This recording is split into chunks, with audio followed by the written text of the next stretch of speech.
There we go. All right. So I think for me, the I think I've been learning from ACB, right, and then I brought in the Build Lab and all that, and I started building the on System.io. I was building the website and the funnel, and creating the automations through ActiveCampaign.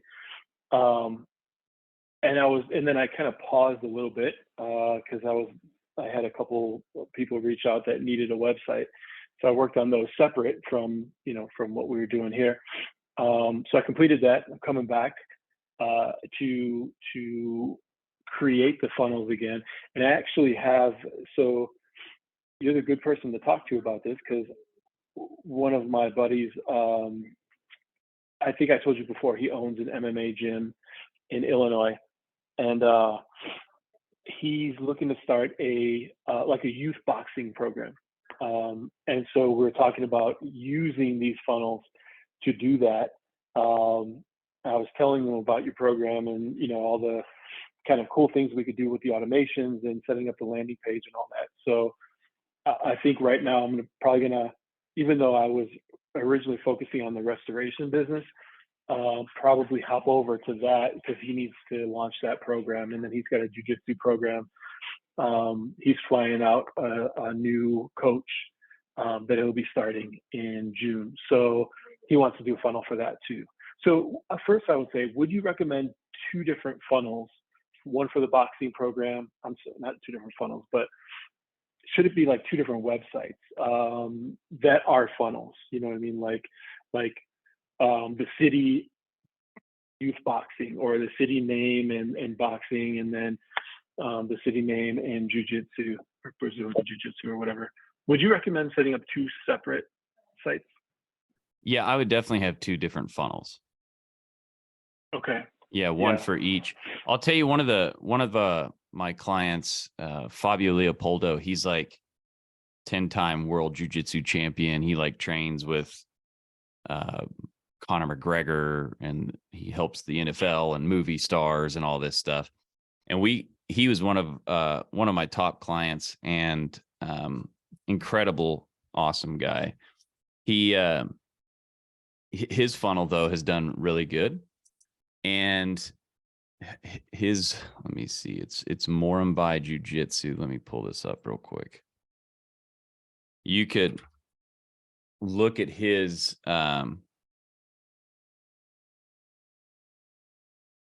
his funnels and get an idea, because they work really well. So like right when you get to, let me pull this up here.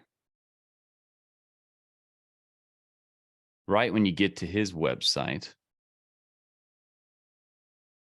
he set it up so that you have the option, if you're an adult kid or just in fitness. His wife's really active with the business as well, and she's like a badass too. So if you click on like adults, let's say, then it goes here, and this is him and his gym and whatever. So give you an idea of like what you would put there. And then it's just real simple, like jujitsu, okay, better body, and then if it goes to how it works, here's where his landing page is for his funnel. Okay, so he's got this page here. You can see how he's following my process here. I mean, this was over 3 years ago, I think we set this up, and he still uses it. But yeah, you can see him here with Connor, but like he's, it's like basically your basic bullet points here. Okay. In this video, you're going to learn everything you need to know to decide if jiu-jitsu can be the good fit for you. Watch now. You could opt in and you could see how he goes about this, and you can see what his funnel looks like. So, this is a really great funnel here. Okay. So this thing works really, really good. And then so for his kids program, if you click on that, has this like pre-screen page type deal. And then he goes into here, and then here's the landing page for his funnel. Okay. Again, looks like this. And you can see there's different funnels for even just for different ages, right? Same thing, jujitsu. Yeah. But different ages. He's got it because you're speaking to a different problem. You know what I mean? Yeah. So do you sorry, go ahead. No, you're fine. Go. I was going to ask, so I see he set it up as like a subdomain, right? Kids.Morumbi Jiu-Jitsu Academy. Would you, I wouldn't do that. I would just go to GoDaddy and I would buy a domain that's like boxing something. And then it's so cheap. They just, the guy that he has running his websites and set this stuff up, he was pretty, savvy, and he just did some subdomains and all that stuff, which I mean, yeah, that's fine. If you know how to do it, whatever works, just so it's separate. Yeah. It could just be one domain. He could have just went with Morumbi Jiu-Jitsu. And then instead of putting like academy, he could have just put anything, right?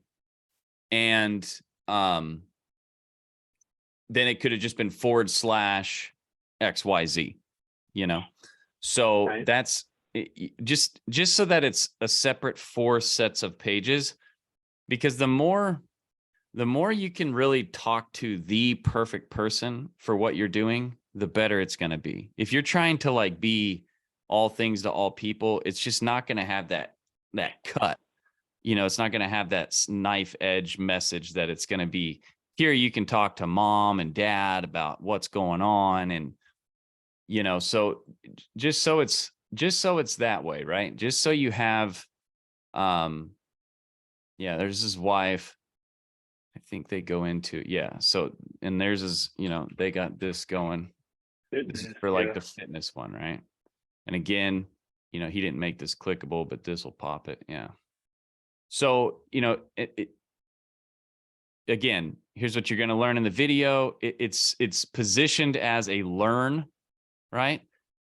It's like, it's not positioned as a, hey, we're going to sell you. It's positioned as, here's what you're going to learn in this video. And it's the things that they're really focused on and worried about. And then, in the beginning of the video, it is, showing them, giving them value, bringing up the problem, and then, at the end, making that call to action. And in this case, most of these here are just setting an appointment for a phone call or to come in. Okay. So, now I've got some that they have like a scheduler already with their websites and stuff like that. And I had a lot of martial arts businesses where they would,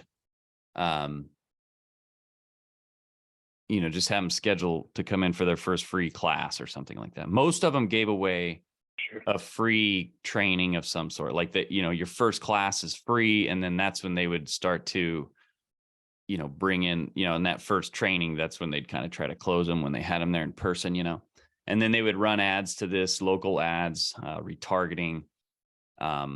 Nowadays you could really just get down on TikTok if you knew what you were doing there. But sometimes when you're running local stuff, it's good to just run some good old fashioned, like Google ads, like you could run on this here. You could run some Google ads and Facebook ads. You could be running $20 a day and put $10 on Facebook, $5 on Google, and then another $5 a day on retargeting, because when you're in such a small local area, people aren't driving too far, little 10-mile circle around the gym, that we didn't even, most of the time we didn't even target a specific targeting. We just left it open because you're targeting such a small diameter, or small area there, that you just leave it open, and the ad platforms will usually do a pretty good job of just getting in front of the right people. But that's where creating the ad, the image, the copy in the ad, the headline in the ad, that really tells the search or the platforms, you know, who to target and who to throw it in front of, especially now. They're so good at understanding you know, what's in a picture, what's on the landing page. So a lot of what your inputs are on ads for this case is, you know, the ad program or the ad platform is going to come in here and it's going to read this stuff and it's going to know, you know, personal training, fitness. It's going to pick these things up, body workout, kettlebells and things like that. And it'll go find people that are searching for that kind of stuff or frequenting that kind of stuff online. So this is really a great way to run those little local ads, but the retargeting is really powerful. And I just set up the retargeting on the whole site. So if they even touch this website for, you know, is maximum that we can do, 180 days or whatever, we're just retargeting them. And we'll use these same images here for the retargeting images. And we just drive them right back to this page here until we get them, you know. You can get real into the weeds on retargeting, like sending them back to a certain page or whatever. But I found just keeping it simple, coming back to this page, we had great results. So yeah, so this is his, you know, Morimbai Jiu-Jitsu. He did really good. That's nice. And I know you've done a lot with mixed martial arts and all that, you know, in that whole niche. Is there anything that worked better or something that, you know, would kind of help, you know, increase whether it's traffic or conversion? I know from the training that you have, I'm going to follow that in creating the landing page and automations and all that. But is there anything else that you would say worked really well, or some things that maybe didn't work so well? One thing that really didn't work too well was they would just put something. Now, what would happen is this. So they would have, when they were doing their marketing, right? What a lot of them did is they would just show some like cheesy ass, you know, stock image of like martial arts that they would find. And they would just talk about, you know, free class, free class, free class. And that works kind of, but they'd get all these people. Yeah, they came in for the free class and we never heard from them again. And then they'd end up wasting a bunch of time with people that were never going to convert. What I taught them how to do was get into the feelers. I would show like one campaign we did, and we had to find the right image because sometimes it would get like, they wouldn't allow it. But you got to learn how to communicate through advertising. And if you're doing just organic, you can pull it off, no problem. But if you're trying to run ads, you got to be very careful because they get all discriminative or, you know, too intense or whatever. But I remember one program that we were running, or one campaign we were running, we found a picture of a lady with a black eye. And we put that on there, and it just said things like, coming home is scary sometimes when you don't know what's going to be there. And we would get into that mode, right? Or we would be like, we'd show a kid getting shoved up against the lockers. And then we'd say just simple things like, this doesn't have to happen. And we'd keep it real bland, but we'd hit that nerve, you know, or we would show, maybe just like a girl walking down the street and there'd be like two men following her. And it's like, you don't have to be worried about going out to your car when you get off work, and just stuff like that. And then, so those types of images with like the image did most of the work, but you would kind of just say things without saying them. And you don't use the word you just be like, most people worry about things that they don't need to worry about. You know, stuff like that. You don't want to get you don't want to use you or anything like that, because then you're being almost acquisitional or accusing. And then acquisitional, I think whatever. And then the thing with video, what worked well is they would just demonstrate. Like I remember Fabio one time, he had a young gal in his class, like I'm talking like probably like 10 years old, and she did like a takedown move on this bigger boy, and that just did it all. It was like, they knew right away, like, don't, so those types of things where you just demonstrate, and then you could say, now go check out and see if this is for you. It's not for everybody, but just go check it out and see if it's for you. And then a lot of times they would just get them on the call, or just have them come down if they were, serious. And a lot of my people, they wouldn't even offer free classes. It was just like, come down, you can, you're going to pay for this class or whatever. And that seemed to work out even better, and then I had some people that would, they'd put together a package where it was like, start today, and pay, like, they would pay like $500 up front. And then they would tell them, listen, in 6 months, if you learned this or lost this much weight or passed this type of, test with the martial arts or whatever, we would give you your $500 back. And, we would give you would get your money back, and then you would get a discount on a membership. And what they would end up doing is they would just apply the $500 to the year-long membership, and they'd sign them up on a year-long membership and say, hey, your first 3 months now you've already taken care of those, which it was perfect because they had already paid it. And now they got it off for the next 3 months, and it just kind of rolled into it. And then you could, that was one way to do it. Oh, that's interesting. Yeah. So it felt like, they were getting it applied to the next year, but it was like a thing that allowed them to get in there. They could use that language, like, come in here. They wouldn't talk about like how much it was to get started. They would just say, come in here and get your first 3 months free. Try it for 90 days. And if you don't like it, you'll get those first 3 months free, or first 90 days free. They would pay it. And then if they passed the, test or whatever, if they did the thing, they would give them they would sign them up for a year and then give them those 90 days for free, since they already paid it. Or it was very, very seldom that somebody would want their money back, but they would get so many people anyway that it would offset it. And it just always worked out to be an ROI campaign. So that's one way. I had another guy, he would give you free nunchucks if you started. So they would give away, like, it'd be full startup, but then he'd give something away with it, like a free nunchucks or a private training, one free private training with the instructor or something, so there's ways to like do that. And he'd get a lot of leads from that, because it was like, get a free private training and a pair of nunchucks. And he could get these nunchucks with his distributors for like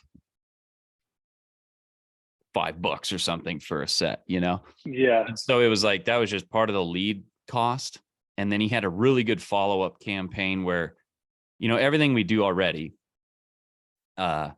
he would use that, and that worked really well. Really good follow-up. Like, once they're on your email, you can talk to them about anything, right? You can get as intense as you want after they're on there. So, and that's what I would encourage a lot of them to do. Like, if we brought him in on the idea of the, lady with a black eye or something, they would really start storytelling, like share other stories of women that had dealt with that. And, and it really, that really did a great job too. So. Yeah, that's super helpful. And I think with the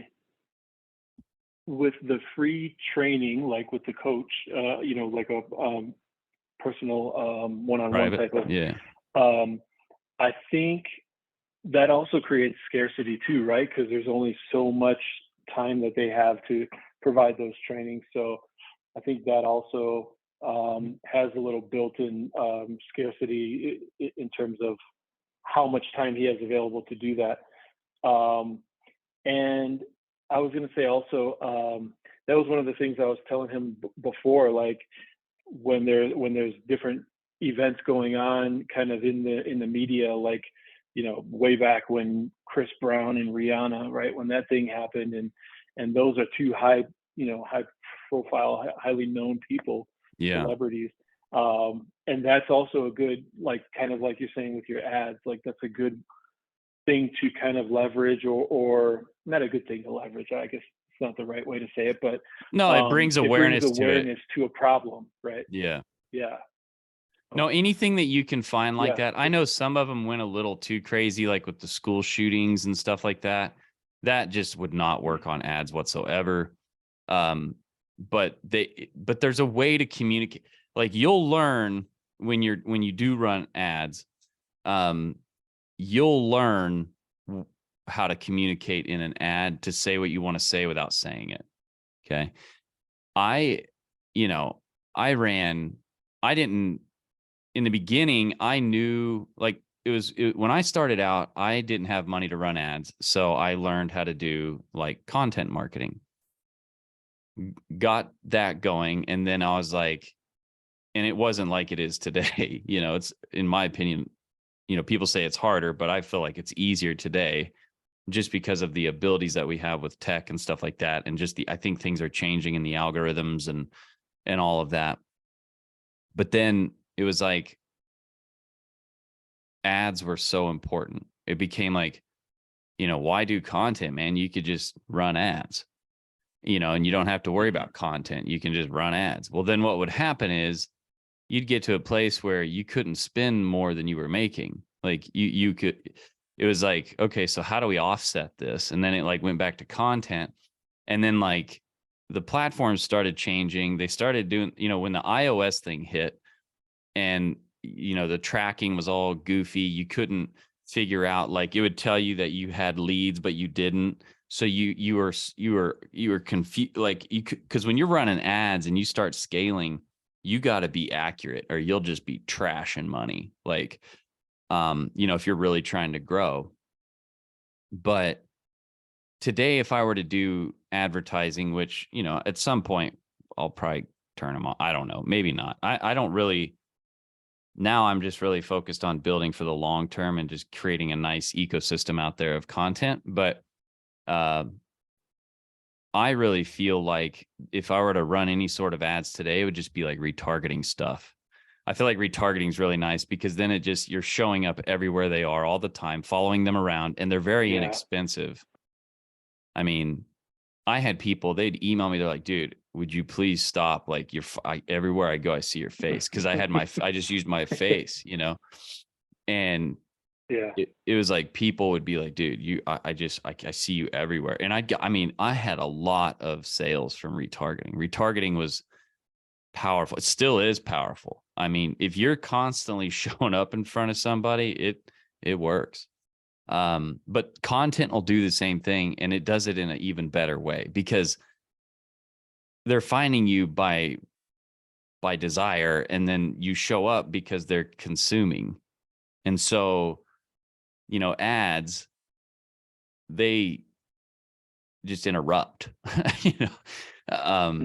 but anyhow, yeah. So Chuck, he was like, do you feel that ads are necessary to build a local business? The one thing that makes it nice is, I had a liquor store client, and he was like, he was also a sommelier, like a wine, expert or whatever. And I talked to his staff, and I came in and talked to just everybody there, and just I hung out in the store for a while and just listened. Like I was shopping. I just was like a secret shopper kind of deal. And he lived close to my house. And I mean, I bought wine from him and shit, so it was no big deal. And I would just hear people, and I couldn't get over how many times somebody would come in and they'd be like, what is Moscato? I kept hearing, what is Moscato? So I said, listen, let's look on YouTube and see is anybody doing a video about what is Moscato, like exactly how they're mentioning it and saying it. So we look it up. It is being typed in, but nobody's done a good video about it. Nobody's done anything. So he sits down on his desk. We put a bunch of Moscato on his desk. His office has like a wine map behind it, and it's just like a standard, desk. And he's, he's nice looking guy. He's got his hair all, he fits the bill and everything. And so he sits there and he just explains, the grape and where it comes from and the whole deal. To this day, it's still number one. It's gotten a crap ton of views. He was selling cases of Moscato locally because it didn't matter where you were. If you're number one, you're number one, right? You show up number one if you're in Japan or if you're in Kansas. It doesn't matter. You're going to show up. And so when people were searching what is Moscato, they found his store. Then they came in, and then he was a little micro celebrity. And what we did to build his thing out, and I don't know if this will help you, Chuck, but and you as well, Vinny, but where he had such great success, and I don't think it matters so much, but he had a nice looking wife, and they would get all this free stuff from the liquor brands, right? So like Jack Daniel's coolers and Tito's barbecue grills and, all this like stuff, right? And so he got that for free from the brands. The brands, you couldn't buy this stuff. And so what they would do is he'd have his wife put on something nice, nothing slutty or anything, but she would put on something nice. And we'd do just a video on social media where she'd be like, all right, guys, we're doing a drawing. Okay.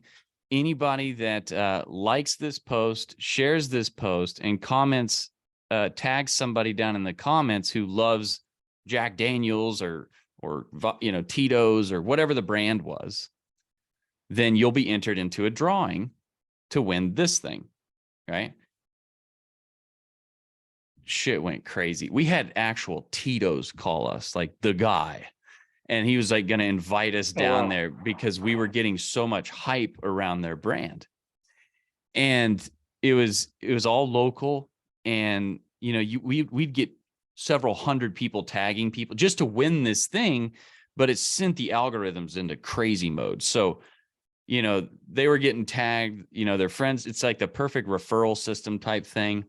And that just really, and then it started getting crazier and crazier to where we were doing like pretty much little skits, 10-minute skits where we were like walking into this underground like pub, and we were, like, shh, like somebody's in here, and I mean, it was crazy. And this is when I was really learning about content. I was the one recording all this stuff, and we were working together with ideas.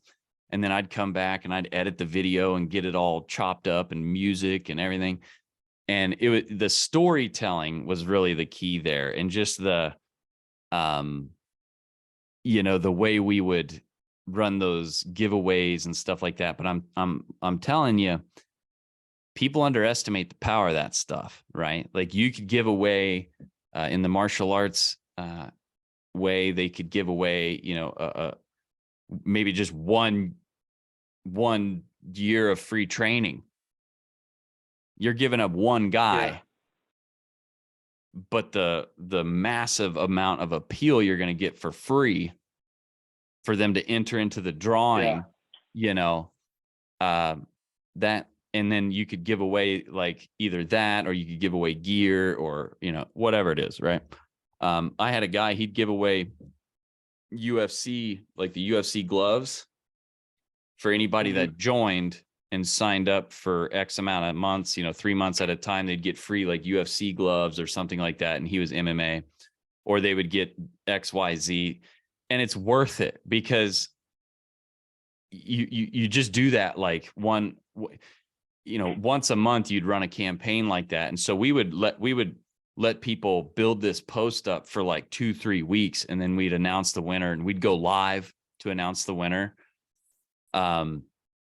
That worked really well. I mean, he still gets so much action off of that. And what I did was I would go on to YouTube, and one way to really test this is I would go to like YouTube, and I'd do the reverse engineer, and I'd look up, what's getting typed in, and then is there no videos on it? And if there wasn't, we would produce videos for it. And then we just circled everything around the different brands, and that it just worked so well. But you just got to do a little work up front. But with the tools we have today, you could go to ChatGPT and be like, can you create a story about this involving this for this? And it would give you this script for a 2-3 minute little story that you could tell. You could add the, authentic content video to it stuff. Stories are, it's everything. Stories are powerful. So, it's funny. I had a guy yesterday comment on one of my TikToks, and he's like, I don't need your course. I don't need any of this stuff. I can just build everything with ChatGPT. It just replaces everything. And I was like, all right, well, that's cool. I was like, well, can I see, one of your programs or courses that you created with just ChatGPT?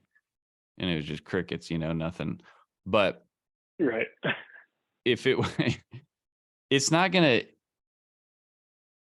it's really hard. It's, it would be extremely, I don't know. I think it'd be really weak if you built a course. I just don't think it wouldn't do much. You gotta have, it depends on, I don't know what kind of business you'd be doing, but you'd have to have the perfect conditions or something and the perfect type of scenario and offer. And it'd be very limited in my opinion. But now combining ChatGPT with your toolbox, of what you can do and bring your authentic self to it, that's the gangster stuff there. I call that stuff first page of Google guru content. Yeah. Oh, if you get on the first page of Google, though, I remember in our first company when I was helping a guy, we were selling a physical product. It was like a nutraceutical type product. And we spent ungodly amounts of time just finding long tail keywords. And we even hired some writers. We started writing, and we just anything and everything we could do to do articles and then posting on like every old school forum or Reddit. It was mind numbing, the kind of work we did to get up there. But we landed a couple articles on #1 of Google on some words that were getting searched like 3,000-4,000 times a month. And dude, it was like Christmas time. We went from like making like $3,000 to $5,000 a month to like $60,000 a month in 30 days. And it was just like, wow, boom. It was like, holy crap. So, and then it just kept building upon itself, and it was good. But I think that's like, go ahead. Sorry. No, I just say, here's the biggest thing is people just underestimate what it takes. You're trying to be a top 1% earner, which is just making more than $1,000 a day. So we're not talking about like outrageous money or anything, right? Elon Musk, I think, makes like, what is it, like $26 million a day or something, which that's ridiculous contrast there. But I'm just saying, like, you're trying to do this and make top 1% income, have free time, and do what it is that you love to do. It's going to take some effort. You're going to have to work. But you can make this thing once and you can sell it thousands of times. Like, you can build something. There's not a person listening to this right now that if I said, listen, if you bust your ass 16 hours a day for the next year, 7 days a week, 365 days of ass busting hard work for 16 hours a day. And it's not like we're, using picks and shovels and moving rock and shit like that.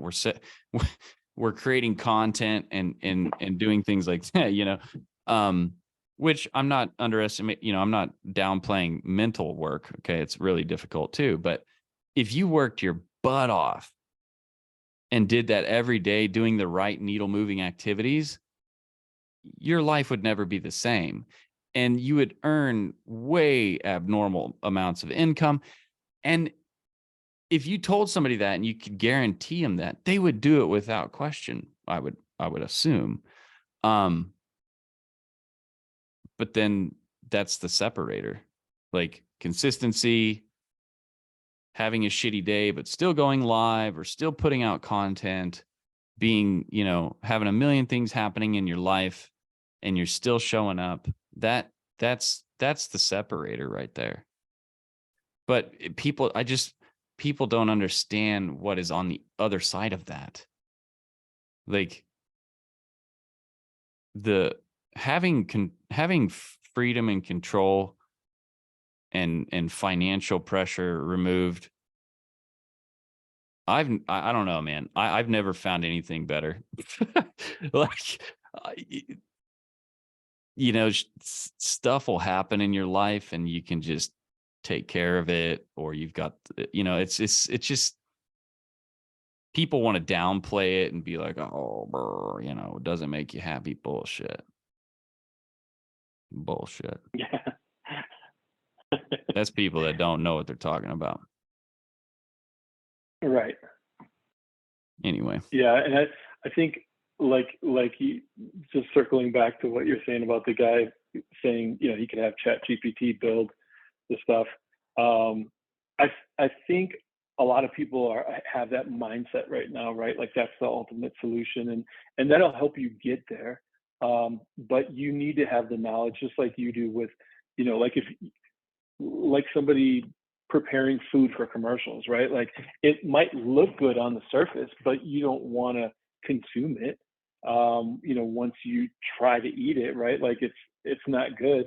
So I think it putting in that effort and that time to learn and all that stuff definitely goes a long way.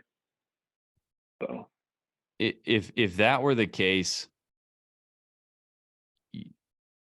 there's people out there that would,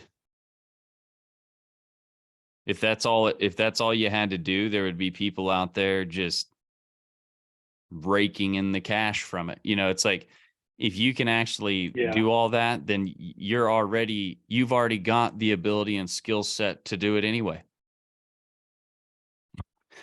Yeah. The average person is not going to do that at all. And that's really who I'm trying to help. Like, I'm not, and I love working with everybody. Don't get me wrong. I mean, I've got clients that are just, it's unreal how much money they do and like things that they do. But for me, I want to help that person that is like, they have that little spark inside of them that they know they're meant for more and that they can do more if they find the right vehicle and the right path and the right process. Because I remember that it was like, I always felt like I was just kind of like meant for more, or that I had this like part of me that was like, dude, you got like something, you know, you've got an ability inside of you. And I really liked helping people. Like there was something about helping people, and they were like, man, this is, you know, like getting people through. It was like taking the veil off, you know. That was like, because I just remember that myself when I finally had that moment where it was like click, and I was like, oh. And I don't know if it happened in a moment or if it was over a course of 6 months it was happening, and I just feel like a moment. But when I realized that you can make something out of nothing and it could make impact with somebody, and then the way you could combine these tools together to make something that was helpful, that created a high profit and actually gave you freedom. Like when that unlocked for me, it was like, it was so amazing. And it allowed me to realize myself. And I just want to give that, you know, to you and to everybody that's, you know, going to come into this. And because that's why I made the company Make Once. My girlfriend, I mean, we've been together for like 12 years or some shit. She's always like, dude, you just need to buy makeonce.com. Because I kept saying, I'm like, dude, if you just learn how to make this once, and so that kind of is what stemmed it. But it's true. Once you learn how to ride a bike kind of thing, once you understand the current situation, desired situation, and getting somebody over that gap, that when you figure that out inherently, like you learn it inside of you, it's amazing. Because now everywhere I go, like to the point of annoyance, like people are like, I'll be hanging out with people and people just kind of know, like, if you're going to hang out with me, there's probably at some point during the time that we're hanging out, I'm going to talk about business, because I just love it so much. And, internet or something, or we'll be somewhere. I'm like, dude, you could totally make a product out of that. Or I'm always like, man, they could see that's something you could do. You could fix that. You could make this. And I'm always like, your brain just goes into this, like, find problem, create system, how to automate. But anyway. So Chuck, did you have any questions? I know you kind of asked about the ad thing.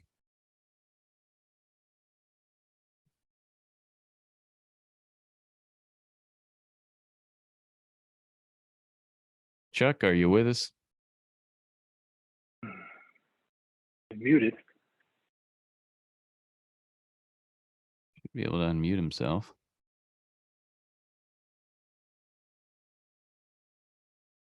I'm getting ready to release these next few modules that are going to be the one where it's like creating your perfect product roadmap and your offer and stuff like that, and like your magnetic message and things like that. Those ones are probably more of the heavier lifting parts of the whole deal, and then the funnel part. But I like how things are unfolding, and I can already tell where I want to change some other things, but hopefully it's getting a little bit more clear and a little bit better. And I found some other things that I'm going to be doing and releasing. So I don't know, maybe Chuck is doing something else. Did you have any other questions, Vinny? I just had one more that I could think of. So last week on the training, it was this week, maybe earlier this week when you did the call, you were talking about creating the different graphics, right? Of like of the journey where you're showing you're creating content by using those, and it does look. I see the value in that, but if we're looking to create some of those, like what I guess, where do we? I know you can create some stuff in Miro, by dragging in the pictures and all that, like you were showing us how to do. But like, where are there other? Maybe you have it in the training, because I was just joined into Build Lab, so maybe you have it in the training of like these different graphics that you can create and do. I'm just trying to figure out what I can model off of to try to create similar ones, but with my content. Yeah, sure. Let me pull something up here.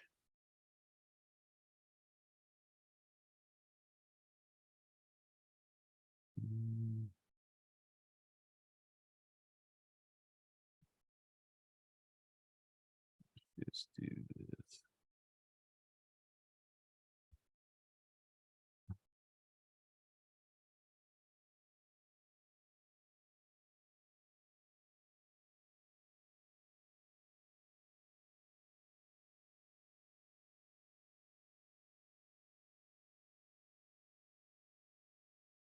Okay.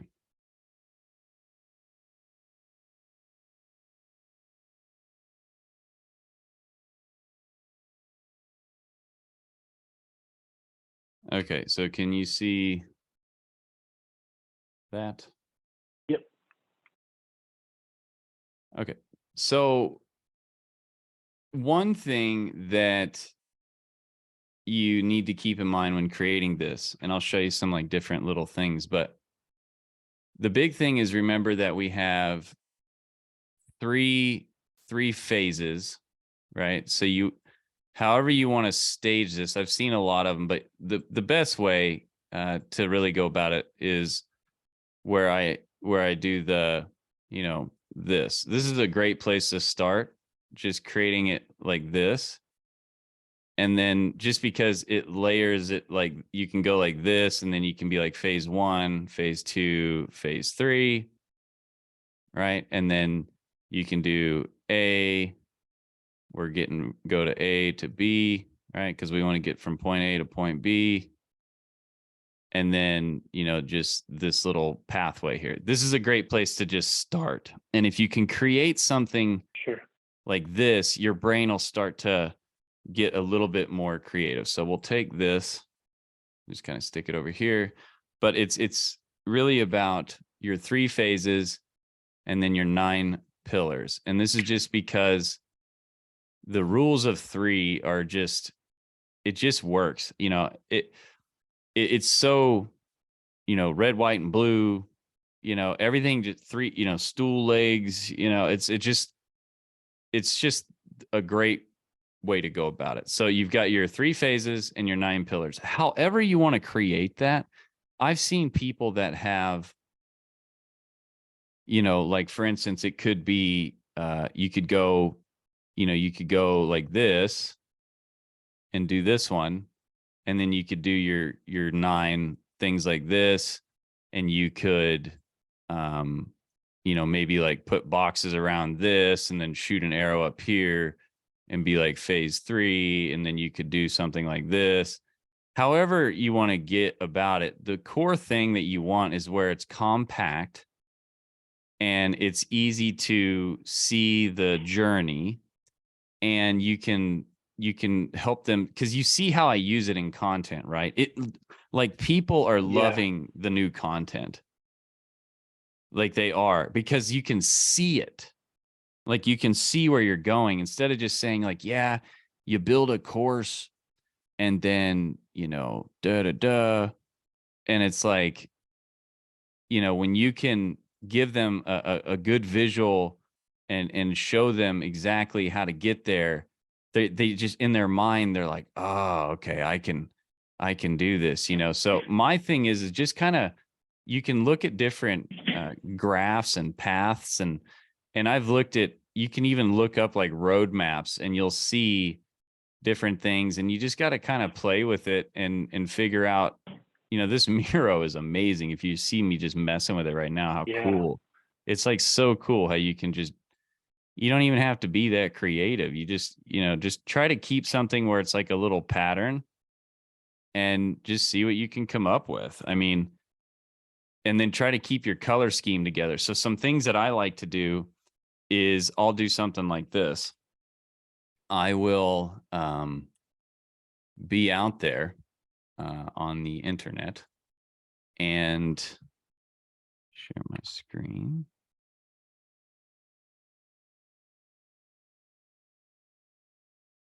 Can you see the screen? Google. Yeah.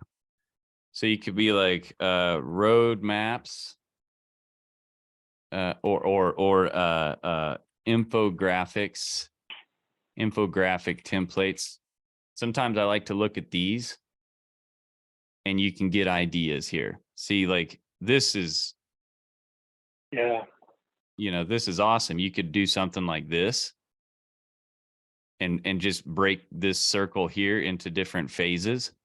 You could do something like this, use color to separate phases, or like this, where they've got the colors that separate it. And you could just, or like this, or this, But infographics, I mean, these things are so powerful. And essentially, this is what you're creating. And this is why infographics work so good, because it's like, it's easy to consume and see and understand, because our mind thinks this way, right? Look at all these different ideas. And I like the color schemes, right? So like sometimes I'll go and I'll be like, best 3 color combinations, right? And I'll go to this and I'll just find something. Maybe I'll relate it to the brand. That's typically what I like to do.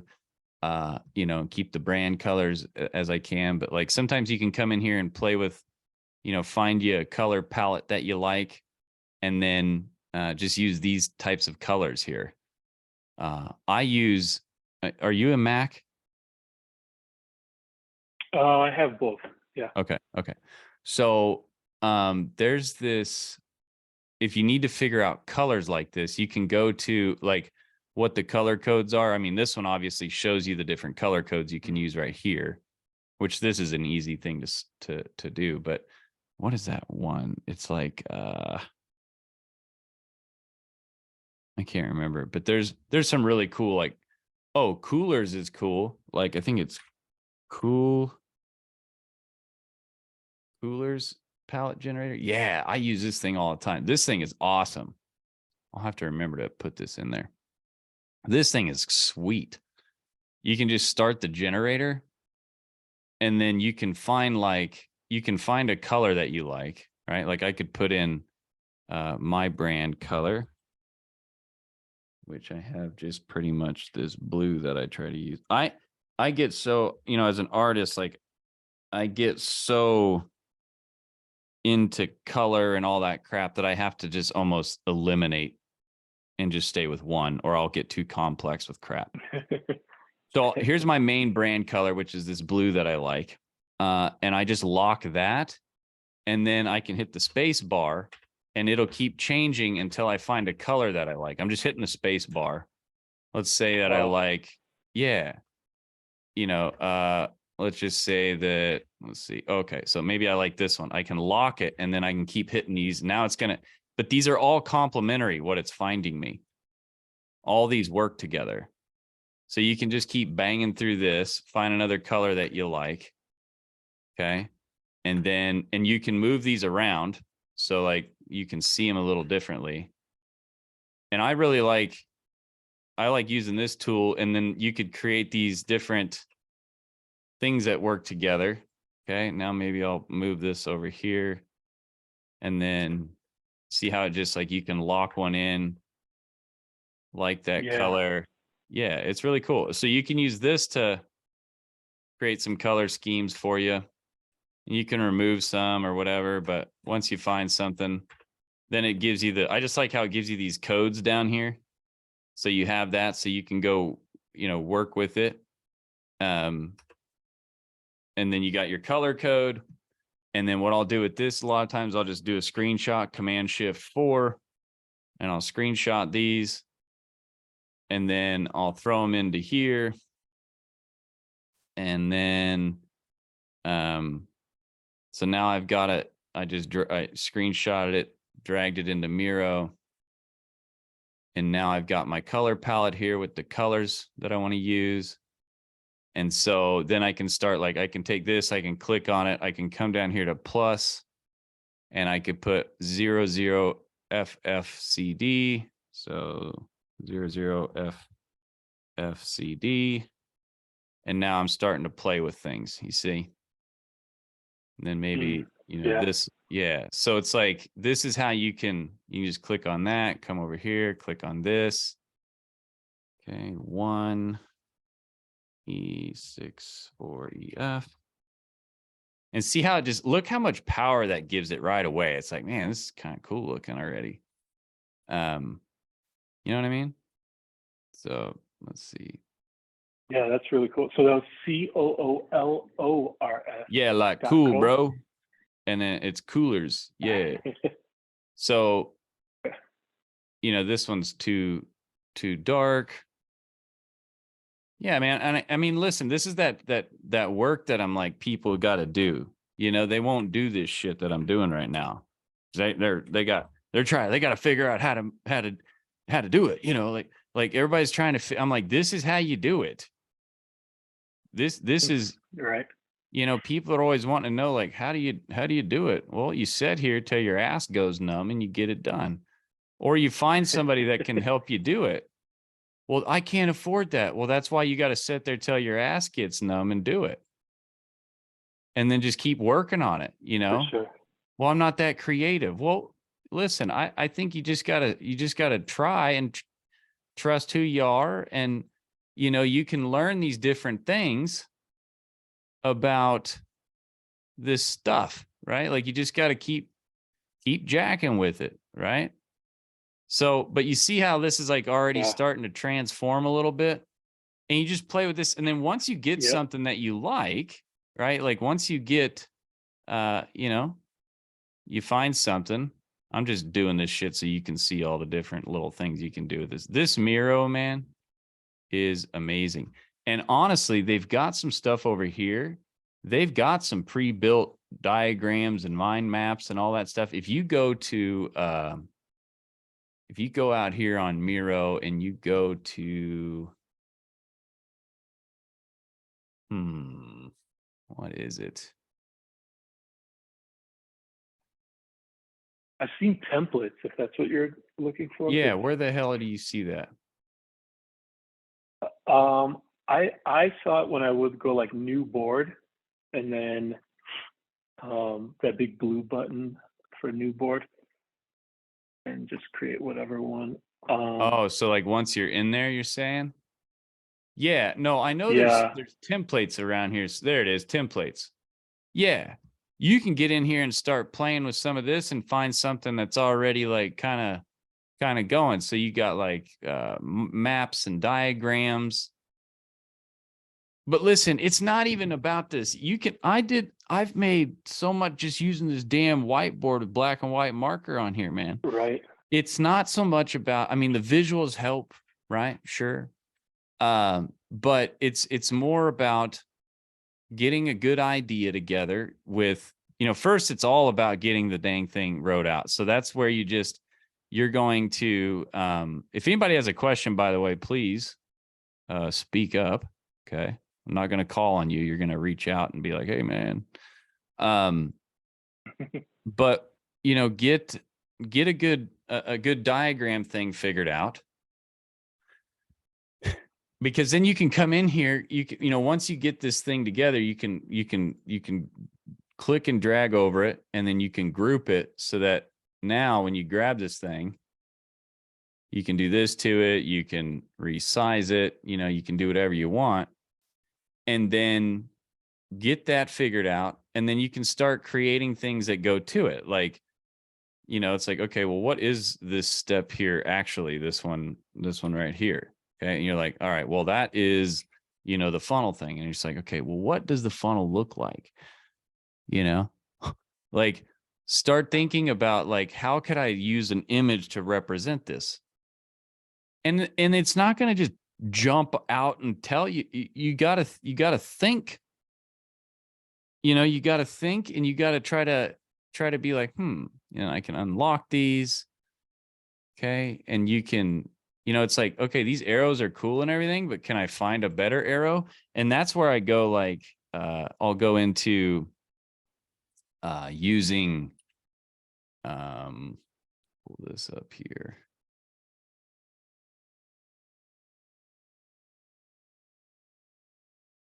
So I love using this. This is a great website. If anybody has any questions other than Vinny here, thank you, Vinny.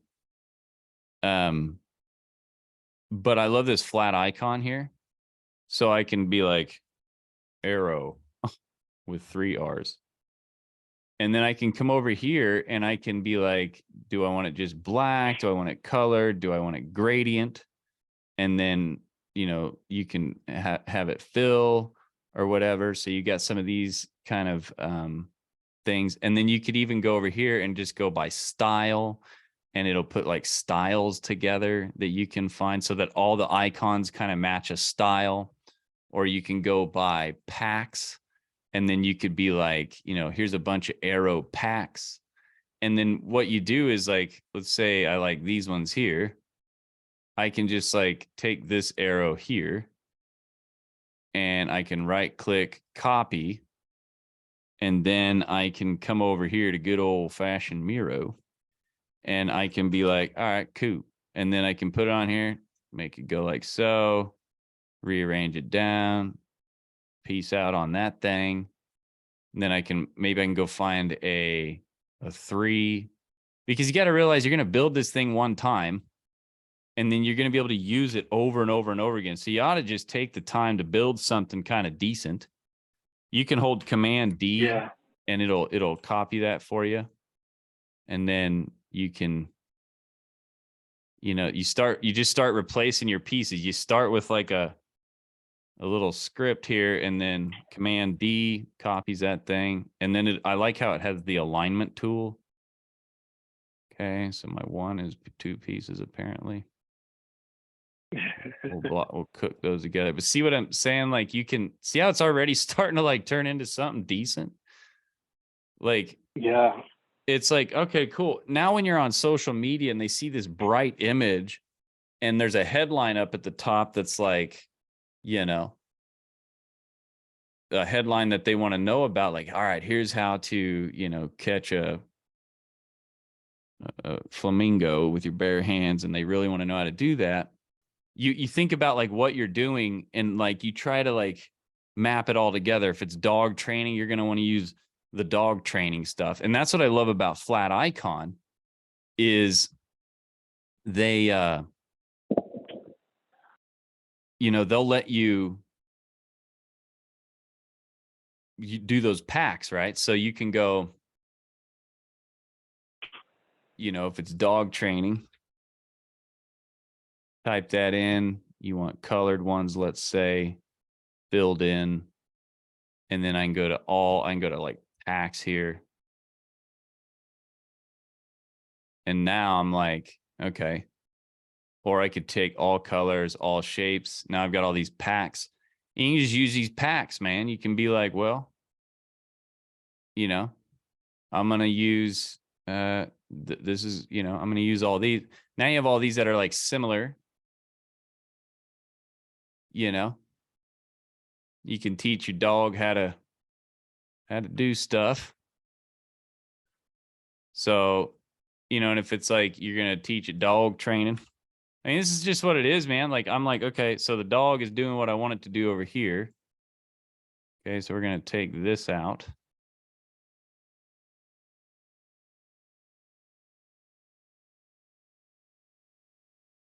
But if you can create these things, okay, I'm going to go like this, put this here because that's the end game. Then I'm going to take this thing here. And since there's not one with it the way I want it to be, then I can just go like this. And then I can come over here to this little thing too. There's a little icon finder over here. I can go red X. Boom. I just click it. It appears. Like you don't have that. And then over here you do, or whatever, right? So it's like you can do stuff, it's just so that because they're going to see that, they'll see these visuals. And that's when they're like, "Ooh, shit, what's this, man?" And nobody else is going to be doing this stuff. So they're going to tune in, and now you've got them listening. The key is you have to stop the scroll. You have to stop them from doing things. And then you have to be able to get that message in there. And it's not about just even that. It's also about,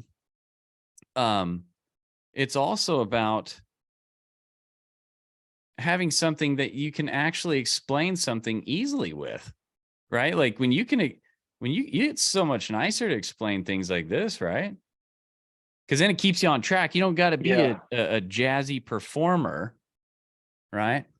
Okay, I had to pop out for a bit. You said you build your maps using Flat Icon. Yes, that's right, Chuck. Ricardo, Miro, if you got any questions, what up? Yeah, so Miro, but you're pulling in Flat Icon. Yeah. So this is Miro, my ultimate favorite tool. And then this here is the Flat Icon, right? You can go here, the free icons. You can just come in here. You can put in like, I could type in advertising, okay? If I was Ricardo or something, right? And I could come over here and I can click on style, and it'll show me a bunch of ads that are the same style that are, icons representing advertising or something. And then I can, or I can come up here to packs, and then they've got like online marketing packs, or, whatever. And you can find a style of a pack that you like. And then you've got all these different things that you can figure out. Like if you hover over them, sometimes it tells you what it's for, or what it is, what it's trying to represent. But this is how you can get some, like, some, and then I can go to these different things, like what they all can look like. And so you have, you did your own infographics, just. oh yeah. Yeah. It's a little bit of fun that you can have, I suppose. You don't have to, right? You don't have to, but for me, it's the authenticity of it all. Like, like, and it helps you learn your phases and plan, right? Yeah. And then so when I'm coming in here, I can't tell you, just go to my TikTok and look at my last, like the ones where I've been using these like graphics like this to explain things. Read my comments. They're like, what are you doing? What is that? Like, what's the thing you're drawing with and all this stuff? Yeah, that's how I was hooked with your TikTok videos, with all those, the whiteboards. Yeah. Like the whiteboard, people love, this is an old trick, man, but nobody's doing it now because they're like everybody's like got these videos that you watch and you think you're about ready to watch something from Steven Spielberg. And it's like, you're missing the point. But I like to keep it simple, because here's what I learned back in the day in the network marketing business. Okay. Way back when I was doing the MLM stuff. I think everybody's had a little taste of that. Hopefully. But you do learn a lot. You learn a lot. And you meet some great people. Anyhow, it was like, however you brought them into the business, that's how they thought they had to bring people into the business. Right.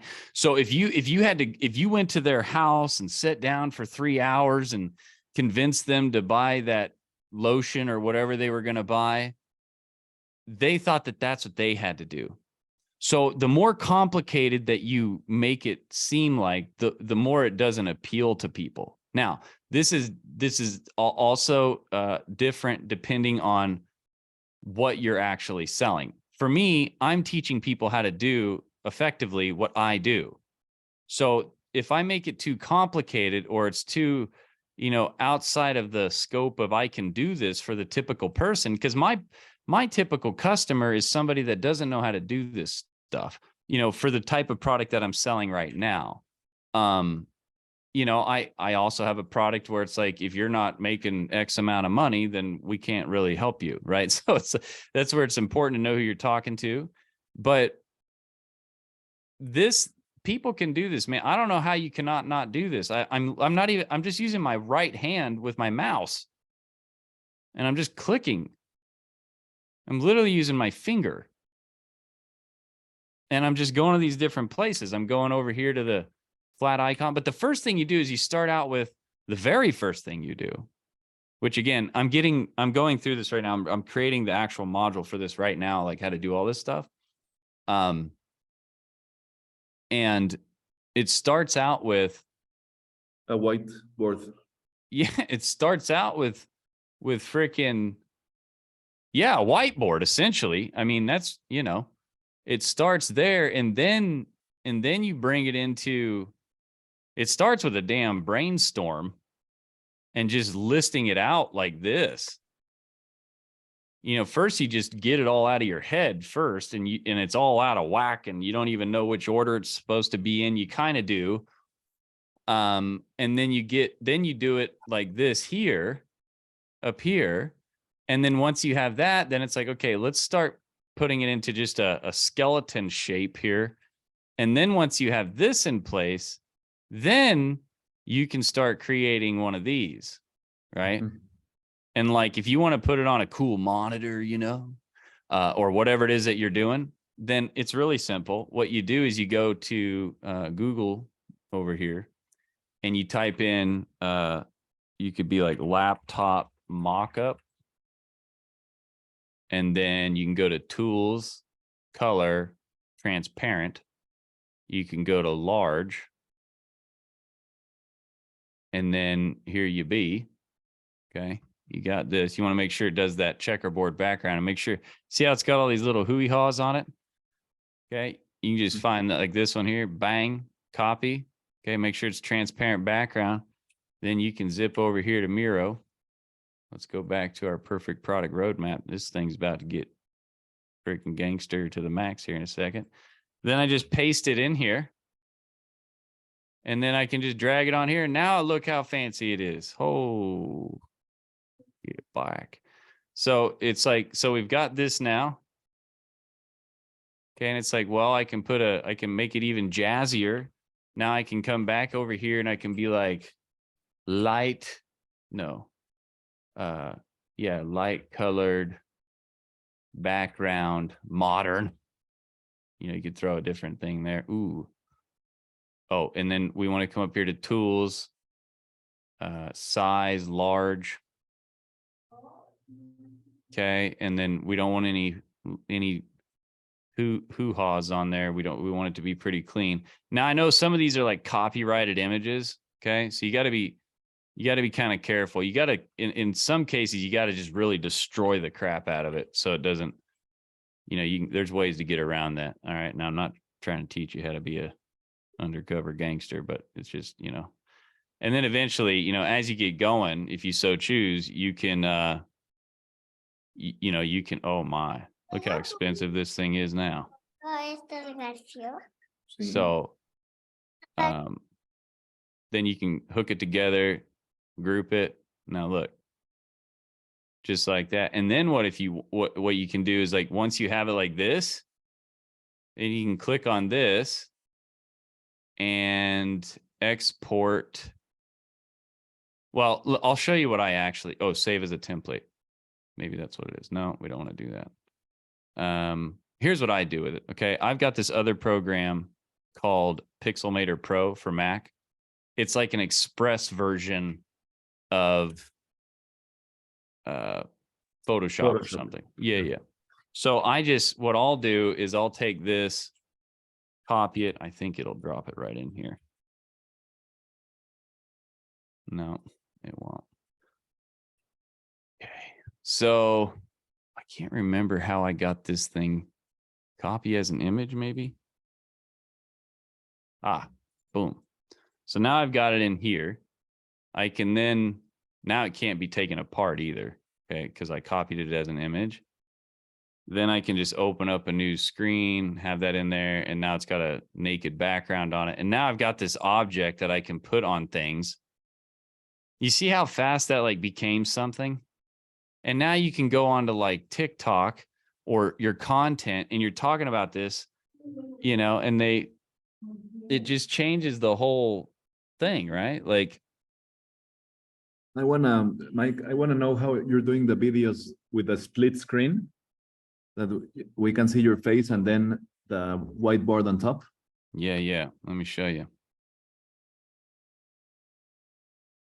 Can you what see are this? You using for that screen flow, or you're using Loom? Yeah. So I had to put my little picture down here because my camera decided it wanted to. I need to take this little thing that I plugged this USB dock over here, and I need to go crush it in my backyard with a hammer because it keeps like I'll be going, and then all of a sudden it just stops and I'll freeze. I'll show you. That's what it does. So irritating. So if this is happening to you, this is what's happening. Like if I carry this out, if it'll let me, it's probably not going to let me. Anyway, it just stops and I'm frozen, like making a weird face, but you can see this is a separate track right here, right? Yeah. So like if I was going to use, get this back together here. Okay. So if I was to use, let's say this piece right here, okay, I can take a little chunk out. All right, I'm going to take that chunk out. So I'll just cut it here and I'll cut it here and I make it less than a minute. I select these 3 tracks because this track here is the background, right? And how do you record that? Using Loom or using what? This is using ScreenFlow. Oh, on your screen, okay. Yeah, so when I go to set up ScreenFlow up here, if I go to configure recording, it lets me record, as you can see here, I can record my voice. This is me right now. Okay. And then I've got another track where it's recording my microphone.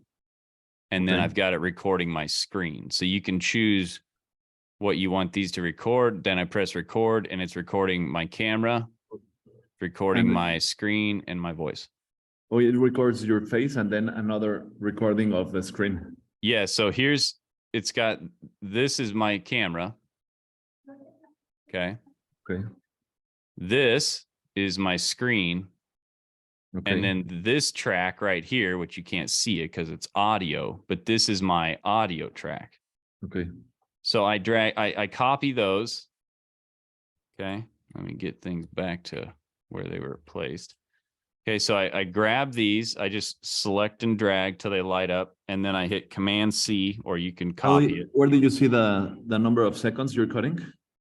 Yeah. So down here, if I'm right here, let's say, yeah, I see that it's 8 minutes and 59 seconds. So I'll just drag it to 9 minutes and 59 seconds. Okay. For 1 minute. Okay. Yep. And so, or however long, I just do less than a minute so I can put it on every platform without any kind of restrictions. So I copy it, then I go to File, New, and then I go to Document here, and I go to Vertical. Okay, vertical video. Hit New Document. Okay. And then once I have the screen flow. Okay. Yep, I'm still in screen flow. Paste. I paste it in here, and it's like way too big. So I just grab these dots here and I bring it down like so. And then I position it like right here. I take my video, put it right underneath it. And I know on TikTok and all these other things that like right over here, there's like those little things where it's like share your, all that stuff. And I know that like right here is my only real space to put my captions and stuff. Yeah. And then so I have this here and I have this. And then if I'm like talking about something in here, okay. If I'm talking about something and I'm, going on about whatever, if I'm trying to, whatever I'm talking about, I see how small this is. So I go up here to this, it's the call out. I hit action. Okay. And you got to have the track selected that you want to call out. I go to freehand, hit the square.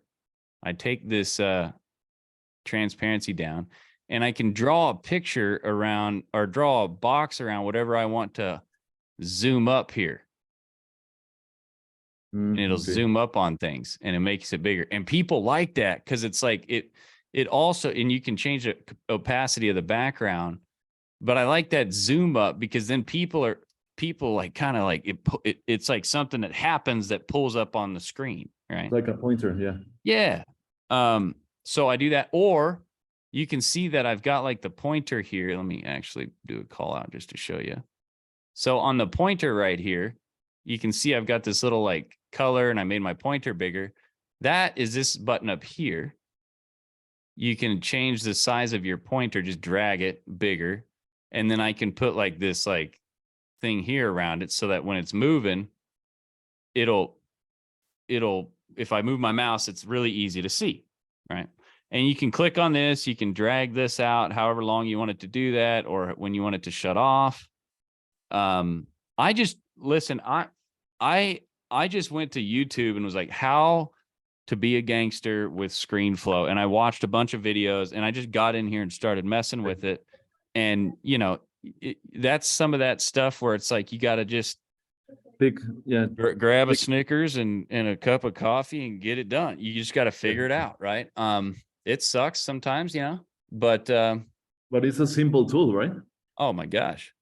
I used to use Photoshop and I'm like, dude, this is too much crap I had to be a scientist to figure out how to do something simple. I was like, so I got to find something else. I found Pixelmator, which can still be kind of confusing, but all of them, you're going to have to train yourself a little bit on it.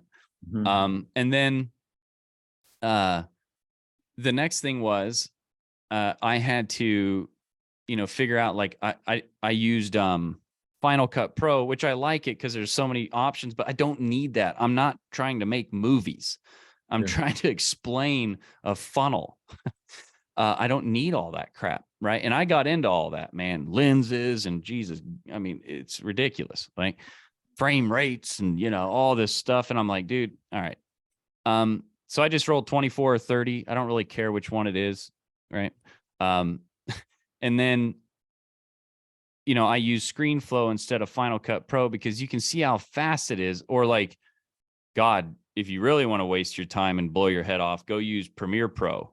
Okay. Like with Adobe, that you might as well just jump out of a window. It'll be less painful. So it's just too much, right? Like I have a buddy of mine. He's just like, he's trying to sell stuff and it takes him 5 days to do a single 4-minute video because he's extrapolating the frame code and all this shit. And I'm like, dude, you're crazy, man. But it looks so good. I'm like, nobody gives a shit. Huh? Keep it simple, stupid. Yeah, man. Like this works just great. You know, only thing that I messed with up here is I went in here and I seen how you can set up these presets right here, like style presets. And I just came in and I adjusted the temperature a little cooler. I like it a little cooler. And then the color and I just went down to these filters and like the color things. And I just kind of sharpened it a little bit, reduced the noise, you know, just, and I watched I wouldn't even have done this, but I watched a video and I seen how quick it was. And I was like, it'll give it a little, you know, little bit of extra, you know, because if I take this stuff off, if I take this off on this, on this thing here, okay, I mean, any little bit will help, you know, look what I'm dealing with here. You know, I got this mug I got to deal with. Anything that'll help it a little bit. So it's like, if I shut this off, you know, it goes to this god awful looking mess, right? So it looks all like I'm filming it through a used coffee filter. So I just put this little temp and color adjust on there and it snaps it a little bit. And then, yeah, so I do that. And then this microphone that I have, the Shure, this thing does all the work, makes me sound like a radio broadcaster.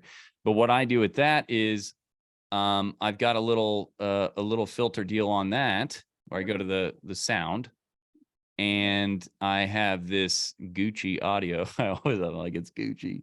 So I have that on there. And that is, it's just got, well, hell, I don't even know. It's got something going on with it. But all you have to do is go to YouTube and be like presets for audio in ScreenFlow. And you go in there and you just copy the guy's settings and it's going to be better than just nothing. Right. And then you can kind of learn it from there. So this is what I do. I create this thing. I go in here and then here's what I have to take the, oh, there it is. Okay. So this is all the bull crap. These are the audio settings. It's actually like a 10 band. And I just, you know, I bring the bass up, bring the treble up a little bit. That's all I do there.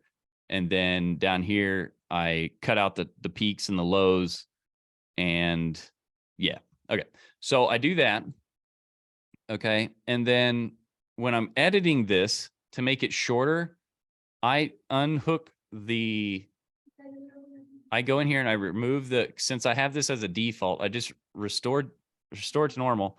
And then I click on this and I hit smooth and volume levels so I can get it bigger so I can see the little ups and downs in my audio. And then I go in here and any of this stuff where I'm like, or I'm always like, you know, so, right?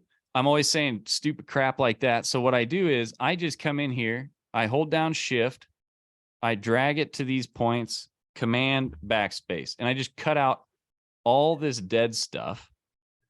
And then here's a little trick that can help you make your cuts seem really seamless is the L and J cut. If you haven't learned that thing, you just drag a little bit of this and then you drag the previous into it. So it's still showing you the previous clip and you already hear the next one. And it's almost, it's very hard to catch the cut. I used to just cut it normal, like I did there, just cut it. And in most of the TikTok stuff, I don't do the L and J cut. I don't spend the time. I just do this and I'm like, you know, I just cut it. It's like, I take all these little stupid dull moments where I'm like, you know, and I'm like doing my little personality that I have, you know, or whatever. And I just cut this crap out and it really reduces it down. And I can end up getting more inside of the TikTok. So it's just jam packed with like content, you know, Yes. and it's fast, you know, and people enjoy it. And then what I do is I'm like, I get them to go watch the long form, and it's really helped me there. But, you know, any kind of like right there, I'm like, this whole thing right here, I'm going, and so I just nope. And here I'm saying, right. So I cut that whole thing out, and it's just, You can definitely see when there is good content or spaces, no? well, yeah, see, I mean, can you see like right here? Yes, it is. Like, see how this is just nothing? Yeah. I'm not saying anything there. I'm going, so I click it there, I click and drag, or you can just do 2 cuts, and I just found the quick key for it. Okay. But so like here, a dead spot. I'll just come in here and just clean all the dead spots out first. Especially, Okay. I don't do this with long form just because like ain't nobody got time for that, right? But if I could hire somebody to do it, but I don't give a shit. I start, I know what I'm going to say. I say it. If you don't like it, I'm sorry, toodaloo, right? If you do like it, great. Let's hang out. Okay. But I just come in here first and I just snip all the little spots out so I can get as much crap jammed into less than 1 minute as I can. And then once I clean all the crap out, I then listen to it again and I'm like, okay, well, this whole chunk can come out. And if it's not just dead knife cuts of stuff, I just, if there's any part in it where I'm like, so what, Mike? Nobody gives a shit. I'll cut that part out and I just go straight to the boom, boom, boom, boom, boom, right? And then when I'm done with it, I come up here to File, Export. I make sure that it's in the 1080 by 1920 because it's preset to 1920 by 1080. We don't want that. I need to have it vertical.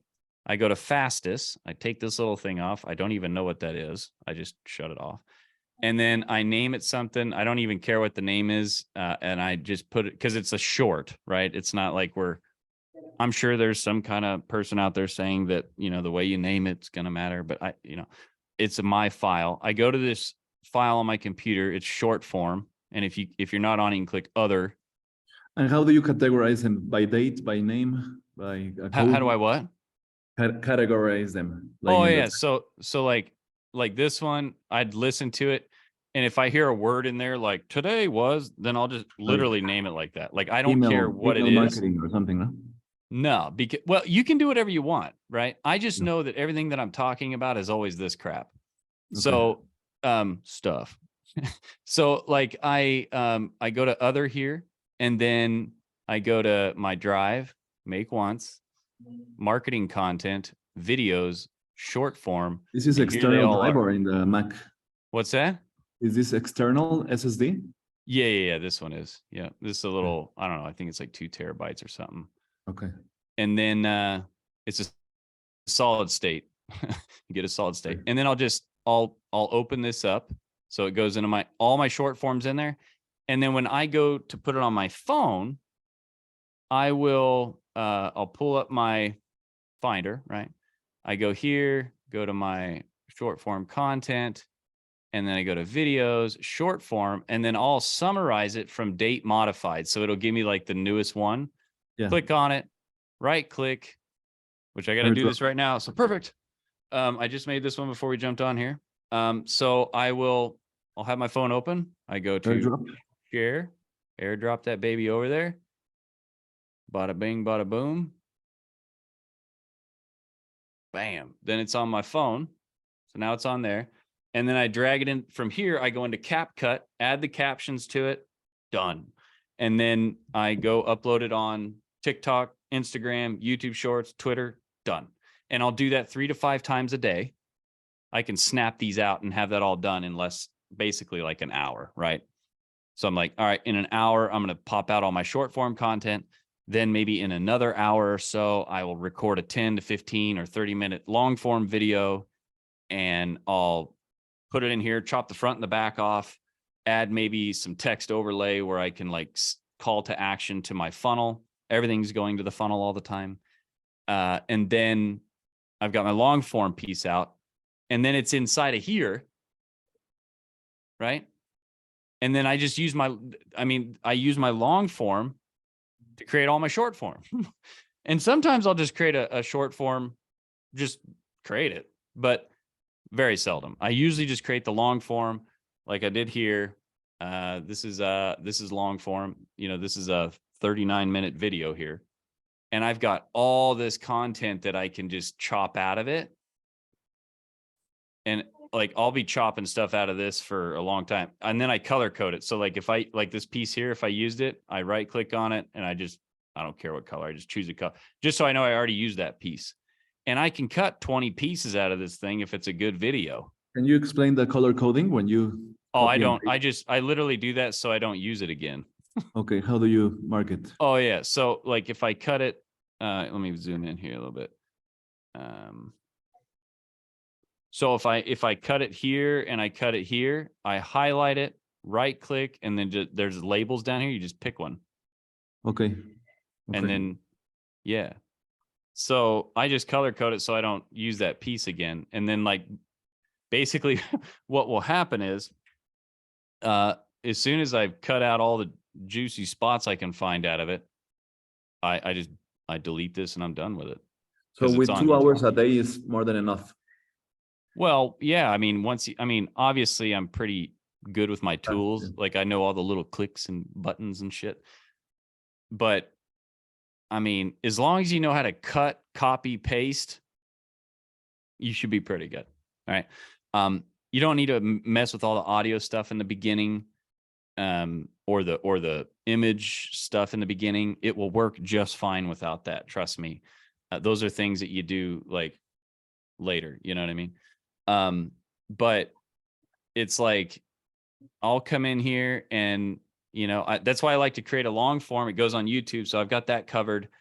And then I have all this content for short form, and it's very relatable to my long form, and people realize that it's from a bigger video. So it takes them over there, and it gets people involved like that. And obviously the better you get with trying to make some content, then, you know, the better everything else gets. But it works really good.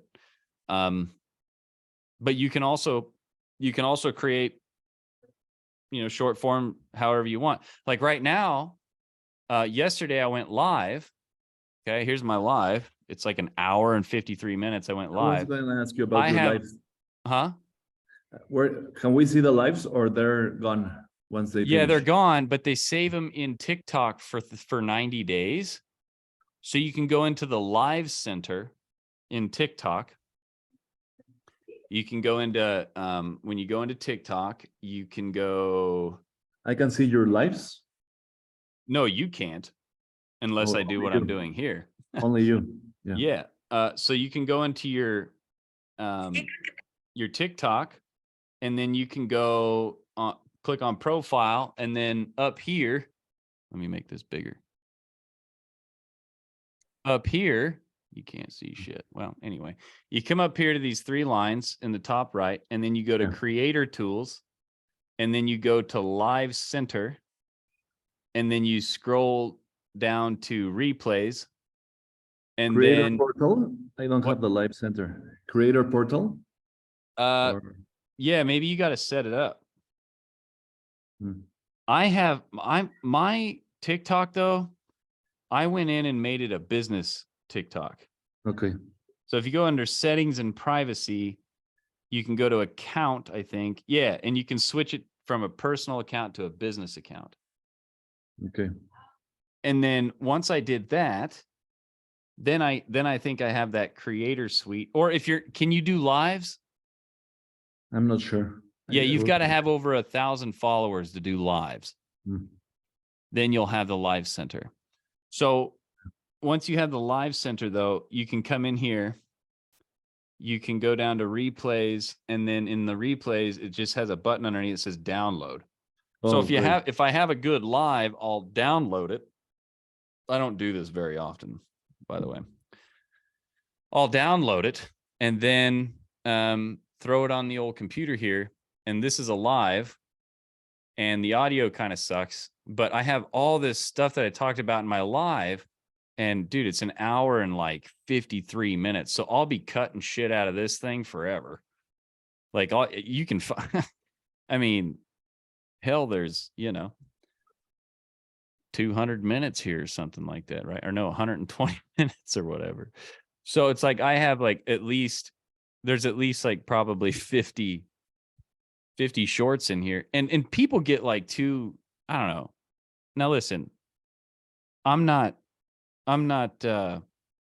these big, I don't have millions of subscribers and all this shit. So, but I haven't never needed it to make what I need to make. But the point I'm getting at is I think you just come in here, and if what I look for is there one thing in the thing that I'm creating where somebody's going to go, damn, that's sweet.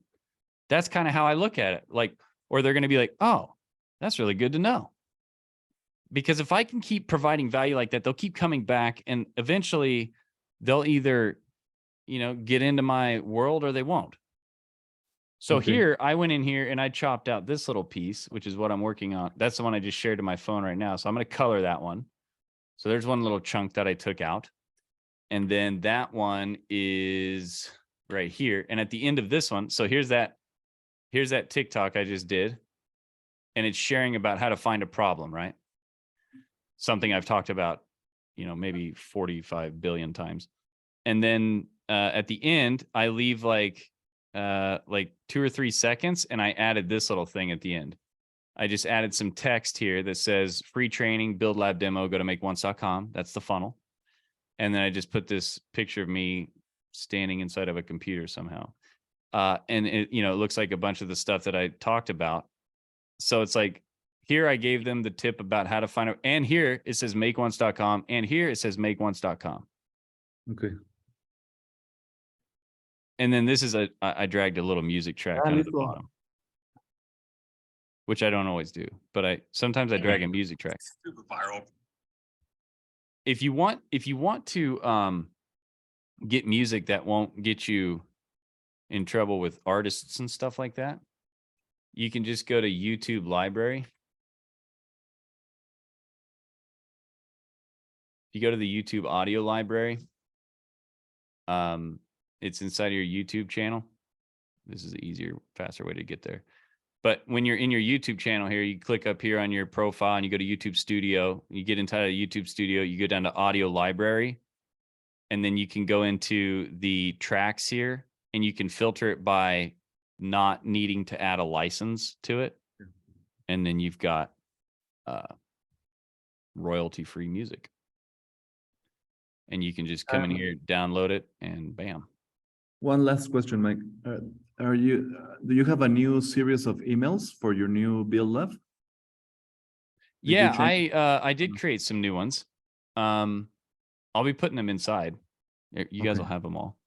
But I'm always, the thing I want to, and see, that's one thing that, I'm glad you brought that up, because that's one thing that a lot of people, they're always like, what was your emails? And I get that. I because it's like a template kind of deal. You can kind of see. Just a reference, yeah. Yeah. But I like to get you to learn how to think about the email most likely. And here's, I hope this is like a way that makes sense, but this, this right here is how, I like you to think about the emails. If you can just wrap your head around the problem, agitate, solve, right? Yeah. Or you can use this copy framework right here, but like, I like to set the email up like this, where you just have a little intro opener, a picture of some candy inside. Hopefully it has like a play button, so they want to click on it.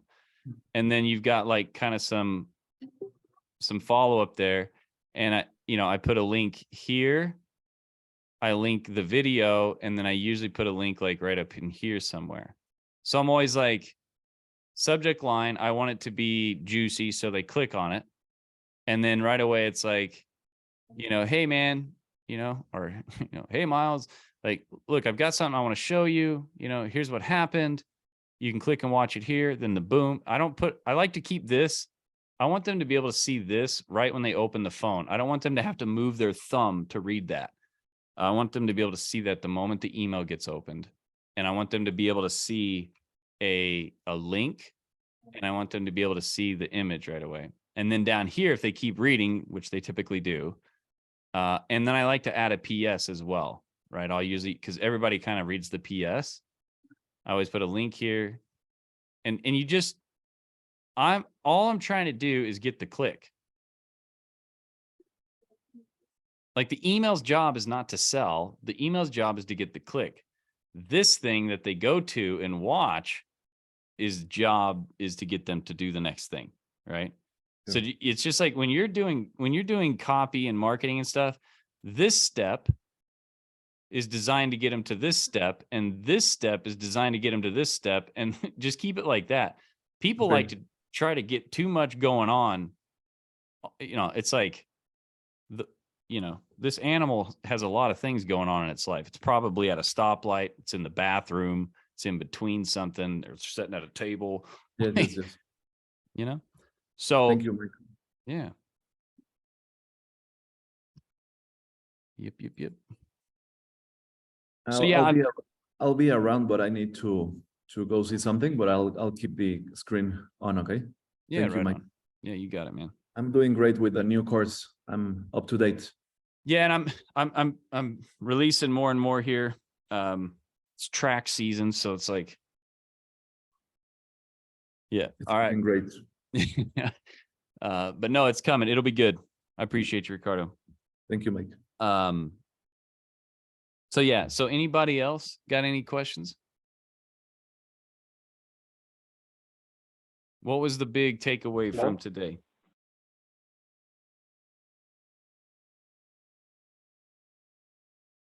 Big takeaway from today. I would think the big takeaway would be getting the right mindset of things. I would say also, like you just talked about, not so much just kind of using what you've provided as a tool to learn how to create it on our own. Just like, I guess, when I was looking to, you mentioned that with the emails and just kind of like teaching us how to do it as opposed to like the wording that you're using and all that kind of stuff. And I guess I was kind of, like Ricardo, I was kind of modeling off of some of the stuff that you were doing and all that, or even the infographics, right? And like how to create those and all that stuff. So I think it's just kind of taking what you've done and modeling off of it, making it unique to our own stuff. Yeah, I mean, if you look at here's a really, really great example of what I'm trying to help you do is this. So, where is it? Here we go. Okay, so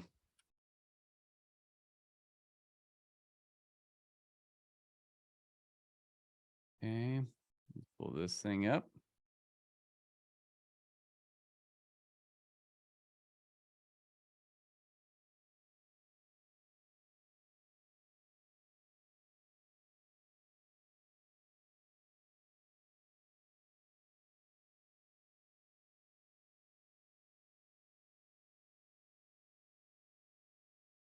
Pretty damn similar.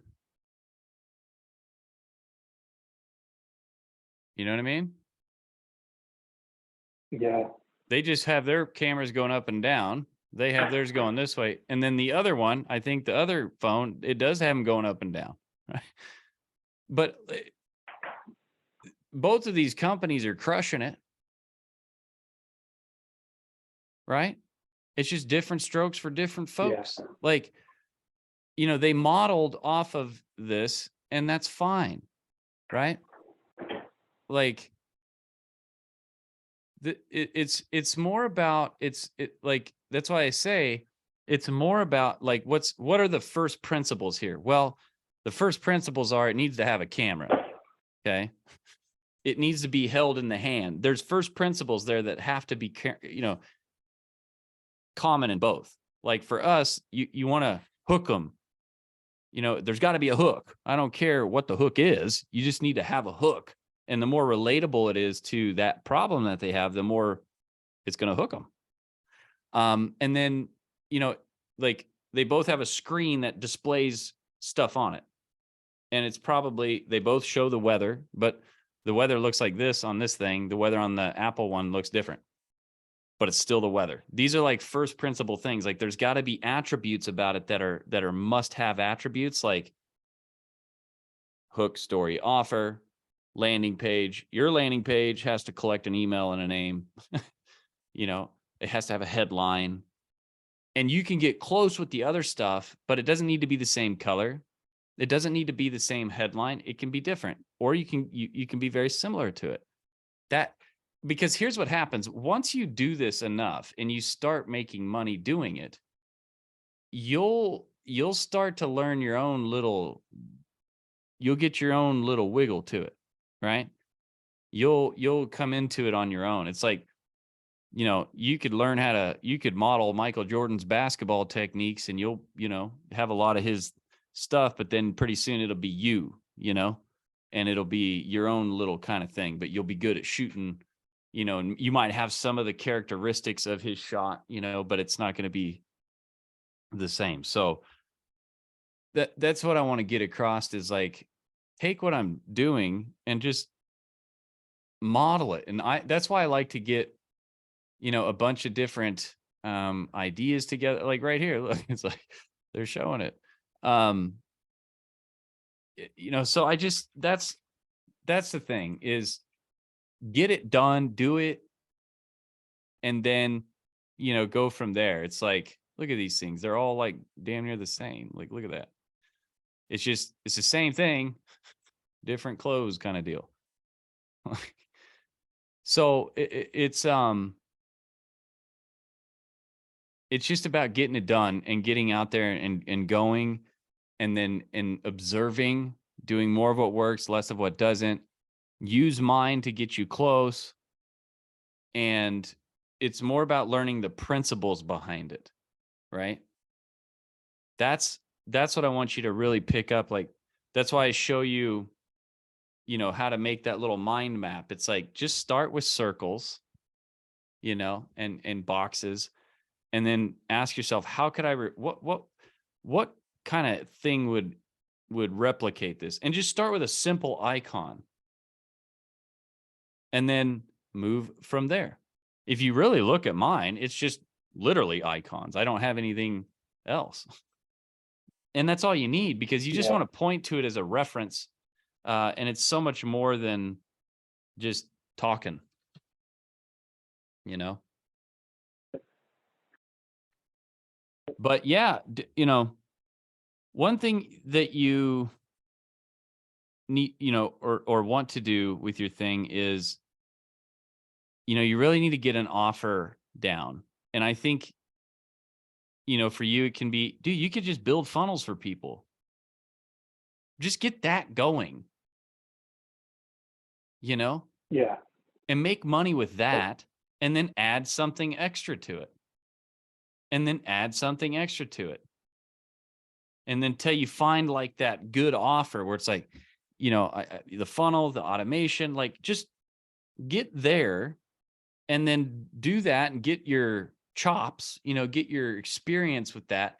Then you can start teaching people how to do it. You know, like fish long enough to where you can consistently catch fish and then teach somebody how to fish. That's what happens. You know, you get out there and you do it, and then you do it for yourself and you do it for others, like hands-on, you do it. And then you start getting consistent results coming back. And then it's like, okay, what am I doing here? And you brain dump that out and you're like, okay, I do this, then I do this, then I do this. And then start to be like, okay, I'm going to teach them what I'm doing in each one of these steps. And then if they have questions about each one of the steps, I can help them through that, and you'll learn through that. And then eventually you can then have somebody doing that for you, and you step back another layer if you want to. Or you can just enjoy what you're doing and save your money and spend your money, and I don't know. but it's, that's what I would do. Just get a good offer. And it's out there, man, with what you're doing. There's tons. Look at that martial arts guy. He wants your help right now, you know? Yeah. Yep. So Good stuff.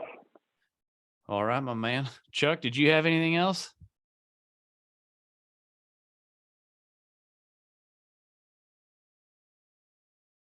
I think Chuck had to pop out again. So, oh, there he is.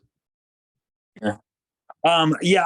So that map that I had put out in the forum, Yes. I think I probably just need to jazz it up a little bit more, especially maybe spice up the titles of the modules. So it seems a little bit more exciting, but yeah, I mean, but what you like, I think what you created is absolutely awesome, because that's where you start. Like a movie starts as a script.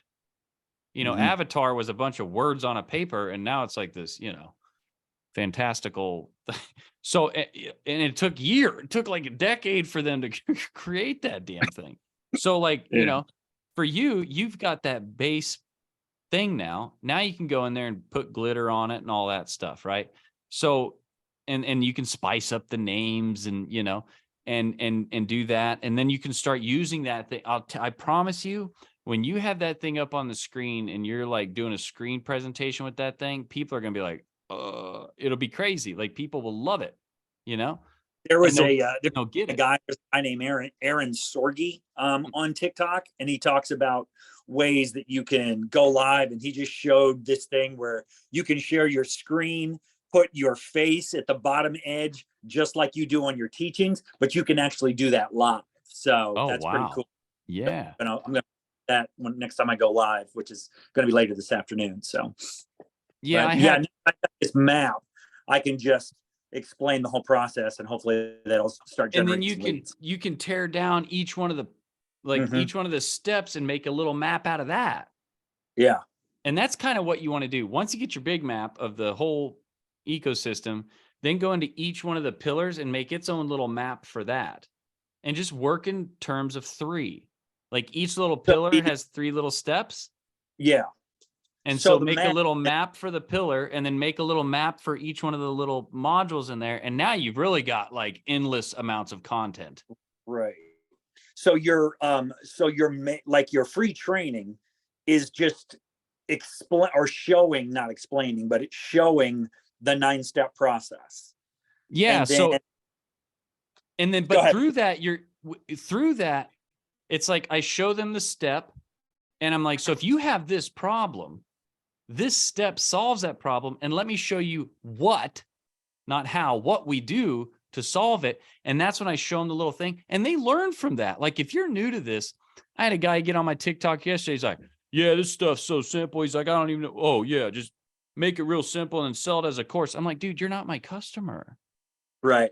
I'm talking to the person that when they see this, they're going, blah, blah, blah, blah, blah. They have, that's who I'm working with. And so people, that's a big thing to remember, is like, I've gotten into this like mindset before where I'm like, dude, nobody cares about a funnel anymore. Like, Jesus, everybody knows what a funnel is. Nobody knows what a funnel is. Most business owners don't. And that's why I think that, you know, especially for like these home service business owners, they don't really know anything about marketing. You know, you can tell by the way they post in Facebook groups and stuff. They don't have a clue. Yeah. And, you know, if I can show them, plus my whole pillar of this is, you know, you got to be a media company today if you're going to compete, especially on a local level with people. You got to be a media company. You got to produce content that's going to answer people's questions and show them how your process is different from everybody else's, whether you like it or not. Right. Because this is where people are, right? And so that's the thing that you're doing great, and I love that. And it's just you're once you have that map out, and once you have, you'll start feeling a flow, because like when I go live, I'm just going to pick another piece of the roadmap. I might pick module 2 of pillar 3, and I'm just going to go nuts on it for half hour, 2 hour, whatever happens. So you know, go live, then you're just explaining a different piece of the puzzle. You're not always explaining the same one over and over again. No, I'll work through the whole thing and back again and upside down. And I just, when I go live, I just do it on this little whiteboard. I've literally got like a an easel here, and I've got Yeah. a whiteboard that I set vertically so I can show it vertically in my TikToks, right? Yeah, let me show you. I'll show you. Yeah, I've got ones probably about, I can't. Well, yeah, I can. So yeah, I got that Yeah. bad boy right there. So I can just Yep. get up there. I just got to figure out, if I'm going to go live that way, as opposed to like but that's where showing the screen and this whole thing that the guy talked about, where you can show your screen and live in the do on your training modules. I think that'll be really, really cool. So Yeah, and like I said, you'll find your little style, right?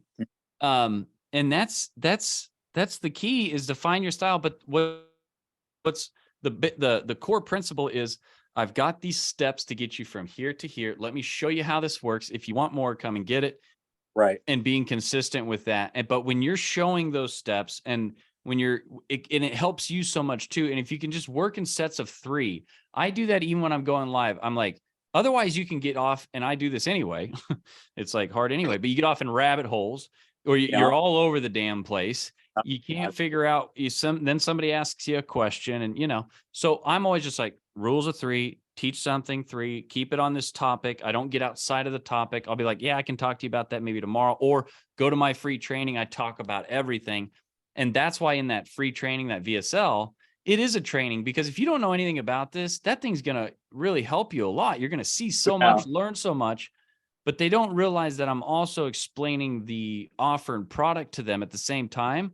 And then when they get through it, and then I do make the offer at the end, they're like, oh man, this is great, because they just learned about the whole thing while they were learning. But then I can always, when I do that VSL, I cover everything, so that when I'm doing live or doing content, I can be like, now, if you want the rest of the story, I've got a free training that goes through each one of these steps. We're just talking about this one here today. Right. Okay. And so that's what happens. And then they start putting the pieces together. But the big deal is having a great offer. Pieces are, I only know one part of the story. So. Right. And got it. Just having a good offer, always giving them context at the end. This is where everybody, I feel like, messes up. They'll say something great, it's really cool, but then they don't glue it back to what it actually does in the machine. They're like, here's a disc brake. It can stop you from 0 to, from 200 to 0 in 60 seconds. Oh, and yeah, and it's on this car that you can buy that, and they don't bring it back to that. And so the person's like, oh, that's cool. Now I know about a disc brake. It's like, no, you can actually buy this car that it's on and it goes here in the car to make it this way. And so when you're teaching something, you may be teaching, but module 1 of pillar 3 or whatever. You might be like, now listen, what I shared with you here today was just literally one module in pillar 3. There's 9 pillars with 3 modules each. CTA is pretty much, that's the standard one. Look, what I just showed you here is a tiny piece of this module, and there's 9 modules. If you want to check it out, I have a free training. But then explain how that one little piece orchestrates with these. Okay. So that they can be like, oh, so I need the rest of these to make, it doesn't work with just this alone. Right. You've got to have the rest of the puzzle. And that's what these other steps are. Like this one up here does this, and you just kind of give them that. And they start to put things together, and they need that. You can't just fire hose it all in there. Yeah. It won't work. You've seen is that people are like, look, this is just a TikTok video. I can't possibly explain everything that you need in a short form video, but I've got a free training over here if you want to go check it out. Beautifully said. That's how it's the best way, because they're like, ooh, it's kind of like, oh, you liked that little piece of meat? Well, go over here and you can get a whole plate of this shit. Right. That's how you want to think about it. Like, and then they're like, damn, that was pretty good, that plate. That might be the bigger YouTube video. They're like, well, I'll come back tomorrow and get some more of that stuff. Right. Gotcha. And then before you know it, they're like bringing a friend with them. They're like, man, you got to try this shit. It's delicious. It's kind of like that. Like we just did it the other day. We went to this new restaurant. It's been here the whole time we've lived here. I'm like, let's finally go there. We go there. Amazing food. The place is packed. Now we've been back there several times, and it's like, if it's good food, if it solves your problem, the atmosphere is nice, the people are good. I've told people about it. Yeah. I'm like, can't help but tell things to people that, are, that work or they're good for you. How many times have you been to the movies and you pretty much can predict exactly how it's going to end Yeah. partway into the movie, because you've seen all the other movies that run off the same exact hero's journey thing, right? But it's Yeah, just video that it compares Harry Potter to Star Wars. yeah, It's I'm the sure it's same thing. It's you just you know, lay the DNA on top of Oh, it, switch the God, characters. it's crazy because it's like they start out as orphans, then they find a guide, then they face challenges, then they overcome the challenges, then they reach their ultimate goal. It's crazy. And any, And all they the Marvel all movies, yeah, all the Disney movies, they all do it. it's all the same thing. There's a hero's journey. They're after this main thing, but on the way they learned this thing they weren't expecting to learn. And so Right. you have these two different worlds of like discuss. You can go look it up, but that's Yeah. exactly what we're doing here. It's like, you're just gonna. My goal: give me 1,000 people that give me a couple $100 a month each. Yeah. Life is fixed.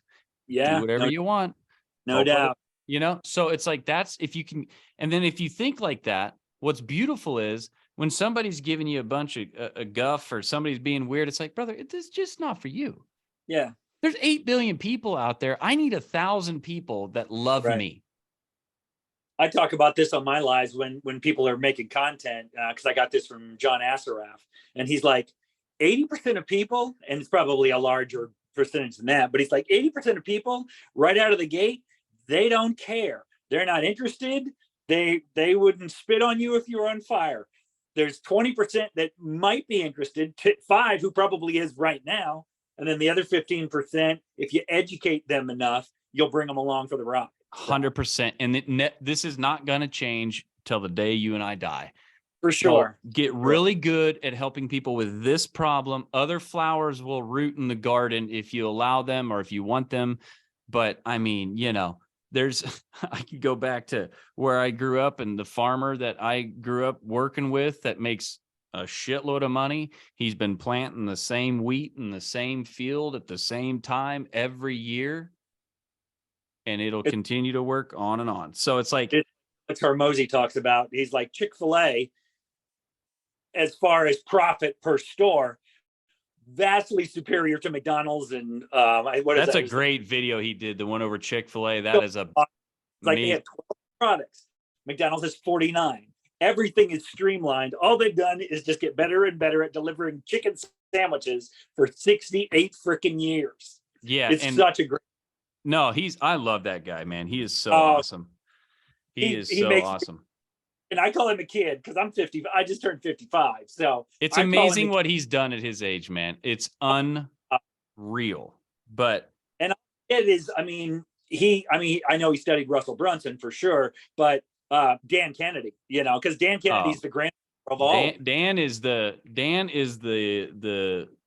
mortar and foundation and cement behind all of them. It seems like, right? Oh, like he all attraction-based marketing and inbounding and all that stuff. People just get like, the problem is you get out there and you see and hear all these things and you get like derailed off of like just simplicity.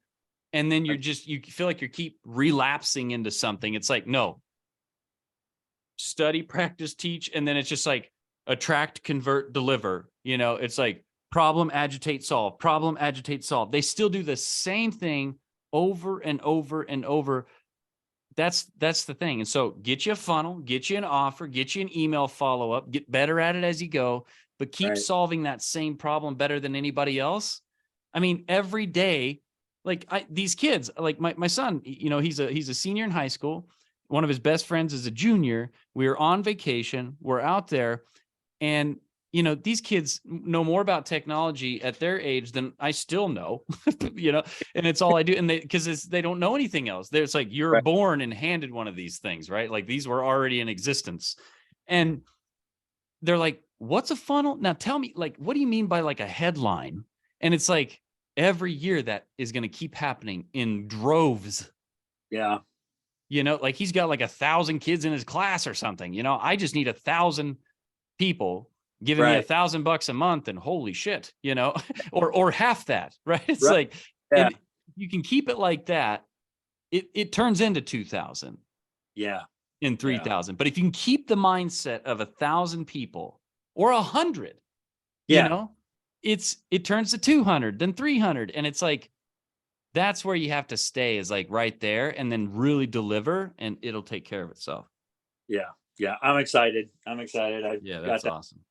So yeah, so I gotta start working on the modules, but more importantly, I gotta get that, because right now I've got some PDFs as leads, and they bring in one or two here or there everywhere. But I just think that video sales letter and explaining your whole process, that's not something I've ever done. Hey, listen, if you need more information, I've got a quick video that walks you through all this. This was just this little piece, and it's dude, I'll go live and I'll get 40, 50 leads. Here's what we know about that rule of 1,000. You know, for every 100 leads, you're going to get a sale. Just give or take. It may not be right away when the 100th one gets in there. It might be tomorrow morning, but pretty soon that starts overlapping on itself. And then it is 2-3 sales a day, you know? And, you know, and then what I see, and one other guy that I've actually had a chat with sees this too, is teaching each of these home service-based business people, once they get good at generating their own leads, then they can become the teacher for that specific industry. And I had one guy, the light went on for that. He's like, I was like, you know, once you get good at this, then you can start teaching other people. And then you have yourself a virtual model, and you don't need to, you know, bust your ass. Oh, that's the favorite thing. And then they're like, yeah. And then the light comes on for sure. I don't have to mow anymore. You know, it's like, yeah. And it's not for everybody though. That's the one thing, like, you have to be, I love doing this. You have to have, and I always enjoyed it. It seemed like the moment I was like, oh, you can do this. It was like, oh, cool. You know, and that it's just like, you have to, you got to help people understand that. And what I found is you can't turn, you know, a bird into a fish. It's like, if you want a fish, go find a fish that wants to be a fish and help it be a better fish. You know, that's kind of how you got to look. You'll waste so much time and energy trying to convert. Because I got people, they're like, well, what's a good thing to sell? It's like, oh shit, you know? Yeah. It's like, on you. yeah, it's like, well, come back, go get some Tony Robbins or some shit, you know, and come back later, you know. And further narrow down your target audience too when you do that, is because, like, okay, if you don't even know what to sell, then, you know, that's way too rudimentary for me to help you. Yeah, you can get, and it's tough, you know, and like I didn't work with anybody unless you had like 50, 60 clients already. Cause it was just like, we could talk language. I didn't need to do crazy things. And I still really enjoy that type of customer, and knowing that you don't need that many of those types of customers makes it even better. But one thing I can say is I love how, and I've said this many times too, it's just a really good analogy for it. But what Alex Hermosi was talking about, where you go from pond to lake to ocean, you know, it's like, be the king of your little pond. Right. And, you know, and that's just how it works. Started with the jujitsu, but now you're really good at it. And so right.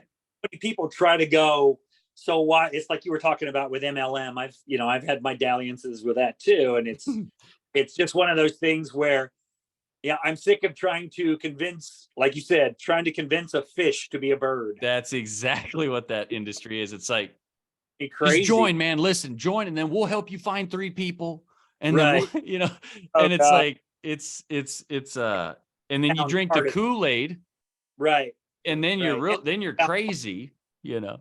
The first time I had a video go wild on TikTok, and I actually did a story about this, just so people can see there's failure along the way, because I was working with a guy who was in an MLM, but he was teaching people how to use digital marketing to find people for the MLM. And part of it was selling $1,000 lead generation system to them with the MLM. And so I was kind of preaching that, but I didn't have, nothing was solidified. You know, I had no clarity of target audience. I had no clarity of offer. I had no clarity of what problem I was solving. So I got 2,000 leads from some TikTok that had like 250,000 views back in December of 21. Mike, not one of those fuckers converted to a sale. I know. Syria and Ethiopia and South Africa and all these places that they can't afford $1,000 lead gen system. You know? So it's great, man. And don't let anybody fool you. It's so crazy. There is tons and tons of people that want to know this stuff, because, you know, if you're into this, all your algorithms are going to show you is this. So you're like, everybody's doing this. And it's like, I can go to like a friend of mine that's like a farmer, and he's like, what the hell? I never see that shit. What are you talking about? He's like, but these John Deeres, you know, everything, you know, Right. It's like, it's just that. So it's like, I honestly, like, anymore, I've been trying to get just, it's so easy because everybody is so good, right? The ones that are in it and doing it, that like, I have to guard myself against social media. I've done this many, many times. I'm like, oh, I'm good now. I can protect myself from being derailed with different ideas and shit. I'll get out there and I'm like, oh, that's good. That is good. And then pretty soon I'm like, oh, that's good. Then it starts influencing me. And I'm like, dude, these guys are too good. Like, I gotta, you know, what are the core principles? Trust yourself and go. Yeah. You know, that's what I'm doing with the core principles, you know? Yeah. So, well, good, man. Take up too much of your time. All right, brother. I appreciate you. I'll see you at the next one. And if you got anything, just drop it in the group and we'll keep going. All right. Thank you very much. All right, my man. We'll see you. See you, Vinny. Thanks, Mike.